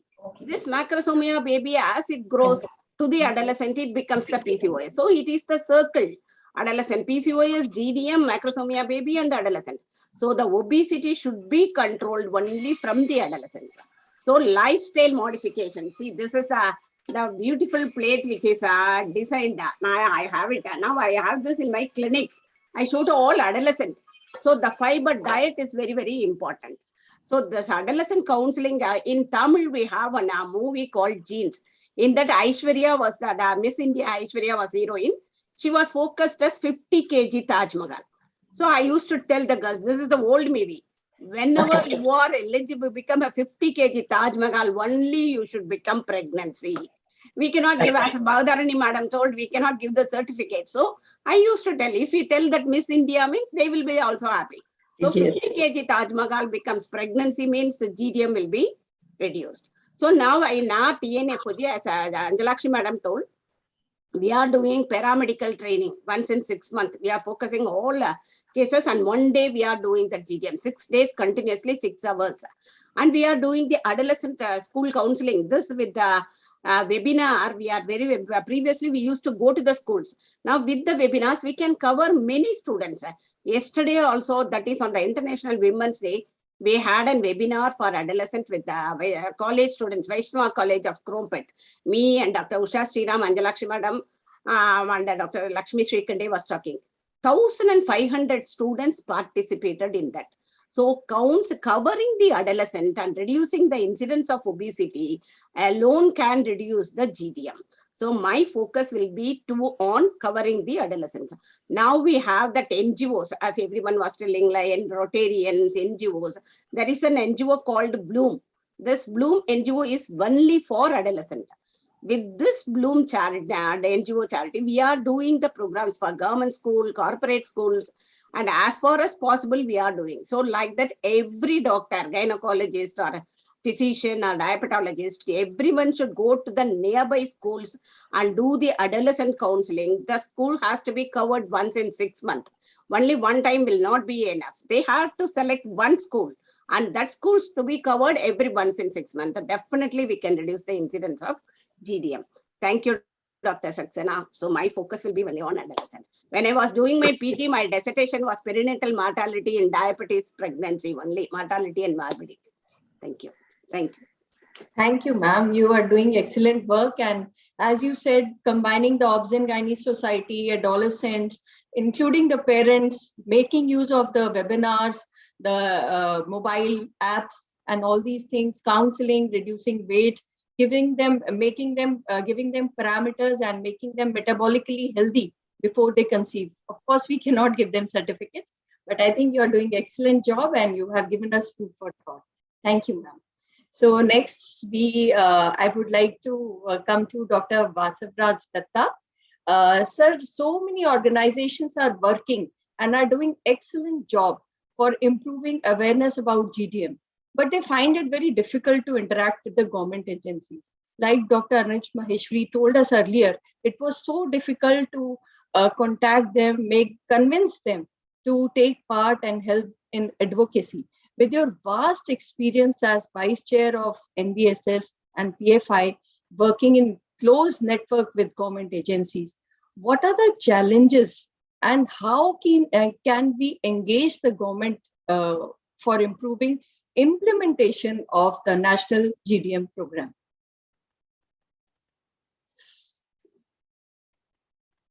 Sir, Dr. Basavraj Datta.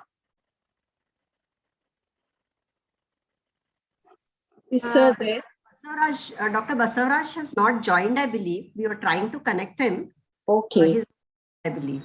Okay, I think we can go to the next speaker. Yeah. By then, if he's joining, then we can. Okay. So I think we can go to Dr. Bharti. She is another eminent person, Dr. Bharti Rajshekhar.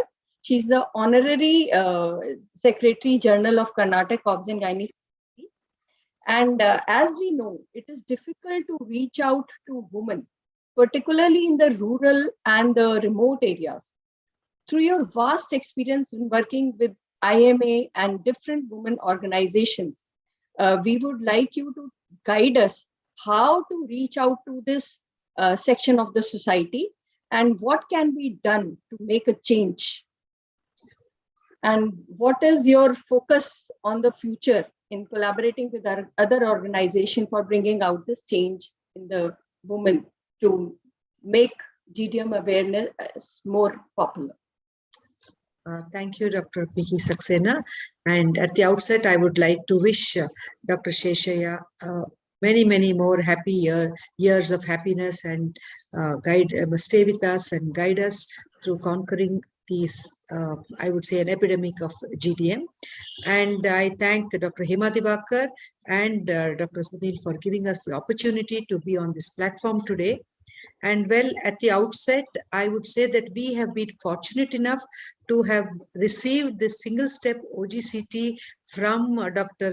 Sheshaya and team, which has made life very easy for many OBGYNs. So taking this forward, I would believe in what Dr. Sampath Kumari said, let us try to catch them young. And this as adolescent health education is what we have been doing from our societies, and we have been able to go to numerous schools. We go in the one category of schools, age we address is from the 12 to 15 age group. We address the school children, where we talk to them about comprehensive health care, where nutrition, behavioral changes, lifestyle modifications, and exercises do we stress on them to tell them that this is very, very important to keep them healthy mentally, physically, and socially. And the next concept we go is the children in colleges, like the engineering colleges or the polytechnic colleges, where they are stepping into age where they are past their teenage and they are going to get married in a year or two. So there I try to stress on the concept of preconceptional counseling. And of course, the other facets, that is lifestyle modification, weight reduction, and nutrition, where I always tell them try to take the traditional, the regional, and the seasonal food cooked at home. And along with that, the regular exercise protocols. And then we tell them that when they step into marital life, come for a preconceptional counseling should be made mandatory. Along with this, I think we need to rope in with the district health authorities and the educational authorities that, like Dr. Sampath Kumari said, we need to address each and every school in our particular region. And along with that, there is a lot to be sensitized among our OBGYNs itself. It is quite disappointing that in spite of us having a very simple test, even today in the battery of tests prescribed for many a pregnant women, we do see that the OGCT is missing and it is just a random blood sugar there. So I think the sensitizing our OBGYNs and the Indian Medical Association practitioners, and this we have been doing by taking this sort of panel discussions where we take up the pediatricians, the physicians or diabetologists and the obstetricians into the panel, and we discuss how we can address one, prevention of diabetes, two, identify diabetes or GDM, and how do we give them an optimum management so that this vicious cycle of fetal programming of adult diseases will not be there, or so that at least in the future we could see a decline in the incidence of GDM. And roping in the non-governmental associations, and I think we need to create a lot of public awareness by writing articles in the press, having some sort of a taglines which come along, like we have it for cervical cancer or for breast cancer. We have to have something for gestational diabetes and diabetes, where people have to become aware. Yes, if I am pregnant, I can become diabetic. If I become diabetic, my child is at a risk. So this concept, I think we have to do it with a lot of public awareness programs. And we do take up programs with the ASHA workers. We have a very big percentage of ASHA workers, and self-help groups are there in every village. 8 to 10, 30 to 40 members get together and they form a self-help group. And we from Hassan Society of Obstetrics and Gynecology, we visit these self-help groups during their monthly meetings. And in this meeting, we not only talk to them about the preconceptional counseling is what we focus on. And along with that, we also talk about the preventive oncology aspect as another facet of this. So my mission would be that each and every girl, when she gets married in the adolescence, should have an optimum weight. 2, she should have a preconceptional counseling. Every couple should have a preconceptional counseling, get their parameters right, and then become pregnant. And when they are pregnant, I think all practitioners who see antenatal women should do a single test OGCT at the time of booking. And then I think we can definitely catch them young, give them the optimum treatment, and give them a good, healthy baby who doesn't become a diabetic in later life. So I thank you again, Dr. Picky, for giving me this opportunity. And let's all together join hands to try to conquer GDM and give a future generation which is diabetic free. I thank you very much. Thank you, Dr. Bharti. So very important points enumerated by you, adolescent health again. So all the speakers, all the panelists, invited esteemed panelists, are focusing on the adolescents. So it is very important to optimize the health of the adolescents before they think of pregnancy. And preconceptional counseling and interconceptional counseling is another very important point. Then bringing together of government bodies, the NGOs, the school authorities, the adolescent health, and the obstetricians and gynecologists, the pediatricians, again and again, the same thing is coming out with the discussions. There has to be a collaboration to move forward. So thank you, ma'am, for your wonderful sharing your wonderful ideas. So next, I would go to Dr. Vidya Thopi. And ma'am is another very important and eminent personality. Currently, India is facing an epidemic of diabetes due to the problem of both overnutrition and undernutrition. And we have Dr. Vidya with us, who is widely known for her strong advocacy for appropriate nutrition. With your vast experience as chairperson of Food and Drug Committee of FOXI, ma'am, what are the key issues and challenges to tackle this problem of nutritional imbalance? Thank you very much. I hope I'm audible. And at the outset, I wish a very happy birthday to Professor Sheshaya. What a meaningful celebration with caption "One Test Saves 2 Lives." And really, thanks Dr. Hema Divakar, Dr. Sunil Gupta for this invite. And also thank moderators Anand Shankarji and Dr. Saxena. So as an obstetrician working in a medical college, we always tell our students, undergraduates, as well as the postgraduates who are going to become obstetrician, that obstetrician, they play a very key role in prevention of short-term and long-term complications of GDM. So we imbibe them about this. And best way to take care of future generation is to begin with unborn babies. So GDM with its transgenerational risk as well as the opportunity. So one thing is about the sensitizing all women of reproductive age group about the glucose intolerance. Dr. Sampath Kumari has highlighted about the adolescent. Many of us, they have adolescent clinics. Even some of the medical colleges, they have this adolescent clinic, and most of the PCOS group and obese girls, they have impaired glucose tolerance. We talk broadly about the lifestyle modification, and all lifestyle modification has got the base, that is a nutrition.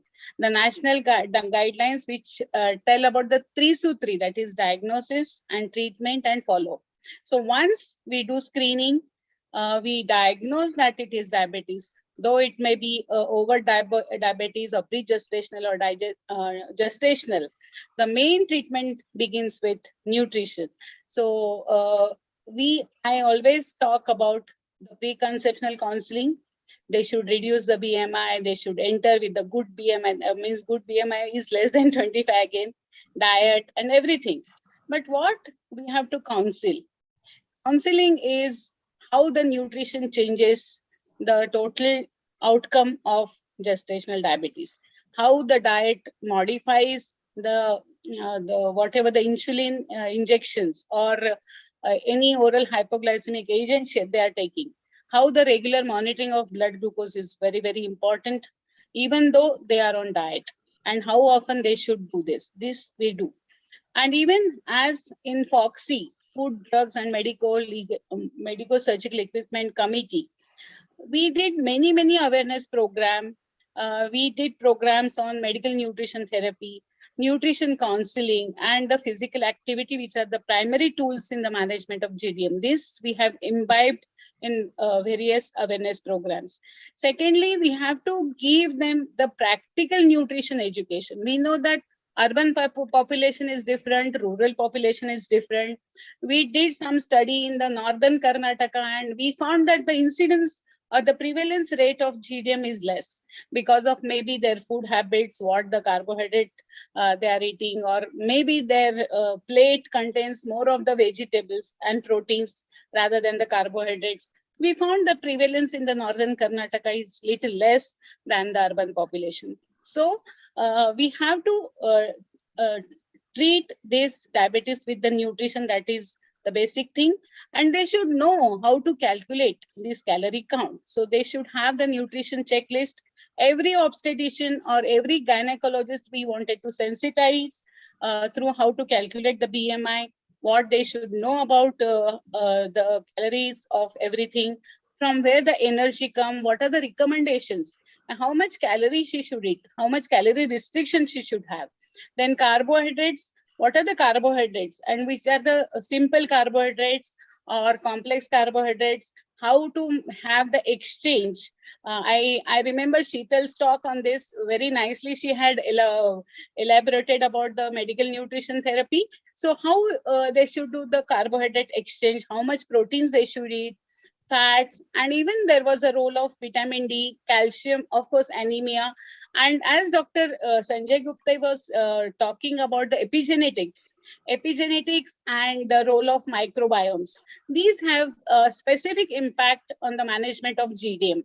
And as a Food, Drugs and Medical Surgical Equipment Committee, I was always telling Dr. Hema about this food plate, which today it was released, and I'm very, very happy about it. So it is very easy to tell all the women who are entering to us about not only the routine nutrition therapy, but whenever we are diagnosing GDM, the importance of nutrition carries a lot of importance. So this is one thing I must say. And it is always the orientation, not only the orientation of the pregnant woman, but it is also full family. They should cooperate. Yes. That is a family orientation, what I must say. And every consultant should have one big chart. They should have a calorie charts like 1800 calories, 2200 calories, and it should be south, west, or east, or everywhere there is a food diversity. So accordingly, we should advise them what food they should eat. Really thank you for inviting me. And the challenges which I face in my college, or I go to periphery also, we have adopted various primary health centers. There are no standardized equipments. Plasma calibrated glucometers may not be available. Then the 75 grams sugar for testing may not be available. And even in the colleges, we don't have a nutritionist or dietitians. Or even we face challenges at the periphery where the obstetricians who are very, very busy, they don't have time, and there are no dietitians who are very nice as Sheetal and others to explain the people to take right food in right amount and right calories. And there are challenges that these women, they don't come for the postpartum follow. Even after 6 weeks, we tell them for the checkup of their blood glucose, they won't come. And there is the importance of contraception also in these women. And most I always highlight is about breastfeeding. Breastfeeding also has got its own impact on GDM. So these things, and we can make these more awareness programs, mass information programs. Dr. Anuj was telling about the Jagran Pahel, which was in 2011. They did a good one with Federation, with the World Diabetes Federation, Medanta. We can do many programs through mobile phones, web-based forums, print medias. Recently, Dr. Hema did about anemia. So diabetes is another tsunami we are facing. So we can do more radio campaigns about the awareness for the nutrition, what they should eat, what they should not eat. So thank you very much for involving me in this forum. Thank you, Hema. Thank you, Dr. Sunil Gupta. And thank you, Dr. Paiki, for talking about nutrition. Thank you very much. Vicky, one last thing. It looks as though Dr. Muralidhar Pai, who is sitting all the way up there in Sikkim, it looks like we are walking towards him and we have yet to reach him by the time he is quizzed on his last round of inputs. And so he's the chairman of the KCOG, or Karnataka College of ONG. So if Murli is still here, your last question to him, please, Vicky. Yeah, so India is a land of wide diversity, and it is important to know the socio-cultural, religious, and language barriers in different regions of the country. And how do you implement the national GDM guidelines at the local level? So Dr. Muralidhar, he has worked for more than 30 years in Karnataka, and now he's the Dean of Sikkim Manipal Institute. So, sir, we would like to know from you the challenges you faced on how to overcome the regional differences. Okay, thank you very much. At the outset, I would like to congratulate Dr. Hema for single-handedly insisting on this, because for any idea to succeed, you need perseverance, and you have to make the idea, propagate by itself. I have been seeing this being done since last 10 to 15 years. And today, very, very apt day, on the birthday of Dr. Sheshaya, she has made this program. And for any idea to succeed, it has to be a very simple idea. And that's what Dr. Sheshaya gave. And one single idea and one simple test, and that will catch on very well. So I must tell you that I didn't have any difficulty. In fact, in a place where I was practicing, this one was different. In Manipal, as I was discussing with you other day, it's one of the very well literate districts in the country, and all are educated women there. It's not at all difficult to convince them. But what I feel is, yes, school health programs are important, adolescent health programs are important, and all those things are important.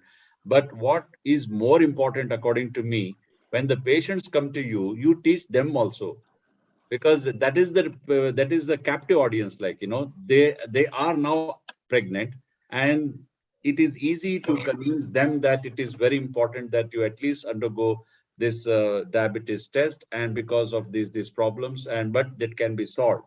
So because when you give the general education to people, they feel that it is not for me. I'm not going to become pregnant. I'm not going to do this. I'm not going to do that. But when you are pregnant, that's the time you take the advice very seriously. So doctor's job is not only to educate general public or students, but it is to educate the patients. That's where we will definitely succeed. And the test has to be simple. Thankfully, Dr. Shesha and Hema have given that test to us. So it should not be difficult to convince the patients. And of course, then there are other things our colleagues' help we have to take. As I was discussing with you the other day, if only Foxy has these programs or OBG societies have these programs for themselves, it's going to help definitely. But we must convince our colleagues, like, IMAs, or maybe other physicians forums. Of course, today there was Anuj and everybody, but we have to spread this, and those help whom we take, for example, to treat the diabetes. So we have to convince all those doctors in our own hospitals, whomever we come across, that kind of awareness is definitely going to bring in a big change. That's what I feel. Thank you very much for the opportunity. Thank you, Hema. Thank you, sir. Thank you, Dr. Pai. So another very important point, that regional differences are not going to make too much of a difference. We have to implement the single test, simple test, which has been advocated by the Ministry of Health and Family Welfare. And this is the test which should be followed all medical colleges, all health facilities across the country. And I hope even countries outside India will take this idea from here. And after a few years, it will not be shocking that they will also be doing the same test. So I think, ma'am, we have overshooted the time. So ma'am wants to make some announcement. No, but a very brilliant session, because 50 years of work concentrated in just 3 hours, 10 minutes. It's amazing that everybody had stories to tell. Everybody, and you know what? Actually speaking, I'm really humbled for the respect and the recognition that we have led this mission. But actually, no, there is so much that has happened in the background, and so strongly the message has now been percolated to the OBGYN community, that perhaps is the game changer. That is only turning point, because we are like primary care physicians for the pregnant women. But a long journey that everybody has spelled out. Our contribution is like on the tip of the iceberg. But still, Professor Sheshaya has been so kind that he is telling like Jhansi Ki Rani, I'm fighting everywhere and trying to make things happen, which is true, because the aggressiveness and the passion to really make a difference, because this is so simple. The same feeling comes to us, Murli will agree with me, on preventable deaths. For the mothers, 22 years, 24 years, why should they die needlessly? And they're not sick or diseased, they're only procreating the human generation. Okay? So it's a matter of human right to give her the quality of care with dignity and respect. So it has been such a wonderful and memorable 3.5 hours, because it is a true tribute to Professor Sheshaya in our own humble way that we could give. and also a true promise and a pledge. So we will do whatever it takes to prevent diabetes in pregnancy and beyond.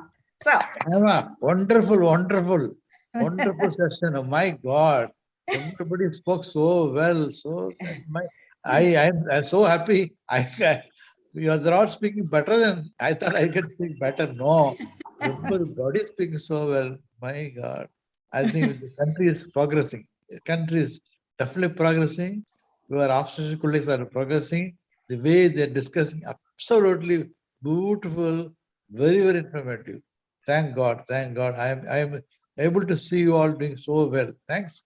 Thank and you. also, sir, you have trusted us and you have had the patience and you've held our hands and make us walk through this journey. And you've had the most difficult part, but you gave us the easy part for us to run with it. So that is what has happened. Actually, You must show that photo when I was walking with your hand holding on. Remember? yes, you know Friday what? meeting? We put the sash around Dr. Sheshaya and Yeah. myself, and we did a fashion parade. Oh my God. Diabetes. So that Next time you put next time. Share that picture. Ma'am, you should have Next shared time you that show picture that. today. Yeah, you Great. show that picture next time. Ma'am, So you are a beautiful diva picture. from Heba Divakar. I think we don't need a diva. You are already there. no, That but is why no, but you know, whatever you it do, only everybody- goes to show. It only goes to show that Sir will do whatever it takes. You know, Yes. for a fraction of a second, also he did not hesitate. He just, royally walked along with me, and it was such a precious moment for me. Right, and I will right. definitely, the next time. Unfortunately, the sash has got defeat diabetes, but now we are saying prevent diabetes. So that's the reason I didn't put the photo, but I will just morph it and change it into that. But the next poster that would be made will be our parade with the prevent diabetes. It's worth Happy it. birthday, sir. It's Oh, worth the thank you, picture. thank Happy you, thank birthday, you, sir, thank again. you. Happy birthday, sir, Very happy again. birthday. If anybody here, led by Good. Sunil Gupta, can sing the happy birthday, we can bring this Thank to you, a very Kavita. fine Dr. gesture. Murli, sir. Kavita is known for it. Kavita Murli will. Pai is our Murli. melody king. Yeah, Murli yeah, Murli is yeah. there. Acha. He will sing. Yes. We will join. No, we'll all sing. We'll all sing. We all sing. Birthday I listen to you also. To you. Bye. Happy Bye. birthday to you. Thank you. Happy birthday, dear Sheshaya sir. Thank you. Thank Happy you all. birthday to you. Happy long life to you. Thank you, Ma. long Thank you. life to To you. live. Happy and healthy May life. the- yeah, happy and healthy Happy life. and healthy life. May good So, luck go with you. Happy so birthday if we can, Sunilji, if you can commit for 1 minute, really, Murli is our melody king, and Murli bar bar din ye aaye. Yeah. All yours. बार बार दिन ये आए, Bye. बार बार दिल ये गाए, बार बार दिन ये आए, बार बार दिल ये गाए, तुम जियो हजारों साल है मेरी है आरज़ू. Happy birthday to you. Happy birthday to you. Happy birthday to sir. Happy birthday to you. Thank you. Thank you. Thank you very much. You're closing. Yeah. So with this, Very good. with this, Very good, Sunil. Hema madam's, I feel I take this again an opportunity to conclude the session. Thank you very much, everyone, all the moderators, Piki and Dr. Anand Shankar for today's second panel, and Kavita and Dr. Shalini for the first panel, all panelists, and wonderful singing from Dr. Murli. Really worth listening to. And it was, so thank you very much, and we are really honored, and we are really happy, from inside. Now I feel that our family is big, and we are really confident that we will certainly go ahead on these lines. Very, very rare kind of combination of this OBGYN and the Foxy Dipsy. Very simple to understand. and that Dipsy, Foxy, Dipsy, that's how it is going well. And hopefully with the leadership of Dr. Hema Devakar and the blessings of Dr. Sheshaya, I will do my best in this coming multiple months further. I'll also appeal every one of you. Last meeting when we had the felicitation program for Padma Shri, many of you have promised that we will be doing meetings at their local places or their states, in their own states. And practically, I feel proud to say that everyone has fulfilled their promises. Even that yesterday's Andhra Dr. Ram Kumar said that he will take one program, he has taken it. So everywhere, and before I could really do anything, I just had a word with Dr. Hema Devakar just 10 minutes back, and I said, Hema, your meeting is still pending. So she said, yes, for Kannada Prega talk, she is already ready. We have already formulated our panel for one of the Wednesday in 3rd week or 4th week of March. So I will also appeal those who are interested to be a part of Prega Talk. After the first round, we'll have a second round. We'll have other faculties and not the earlier faculty, as well as the webinars in your own region. I was also recommended by a few of the people that we can have a collaboration of all the medical colleges of a particular state. So Karnataka can do it for medical colleges of all Karnataka. Tamil Nadu can do it with Tamil Nadu, all medical colleges. Bhavatarani promised it. I feel she will be doing it very soon. So we are doing already. Yes. So we have to fix up the date. We have to fix up the date, and we can certainly do it on these lines. We did 2 programs in Tamil up till now. One is with Tamil Nadu OBGY Society, and one with another meeting with Dr. Bhavatarani. So we can have further such meetings in future under the leadership of Dr. Sheshaya, under the banner of Dipsy. And let me assure you that there is no cost involved to our education partners in organizing. So Dipsy will take care of everything. So with these few words, thank you once again, everyone. Thank you. One last thing, Sunilji. Sheshaya's blessings are sought by Shield Healthcare. This is their 900th webinar for the year. So they want Sheshaya sir to bless them and all of us to join with our good wishes, and we give them lots of our congratulations and token of our appreciation for doing such a wonderful job for disseminating the knowledge at everybody's doorstep. So here again, there is another small video they have themselves created, because the plaque is also sponsored by them. Oh,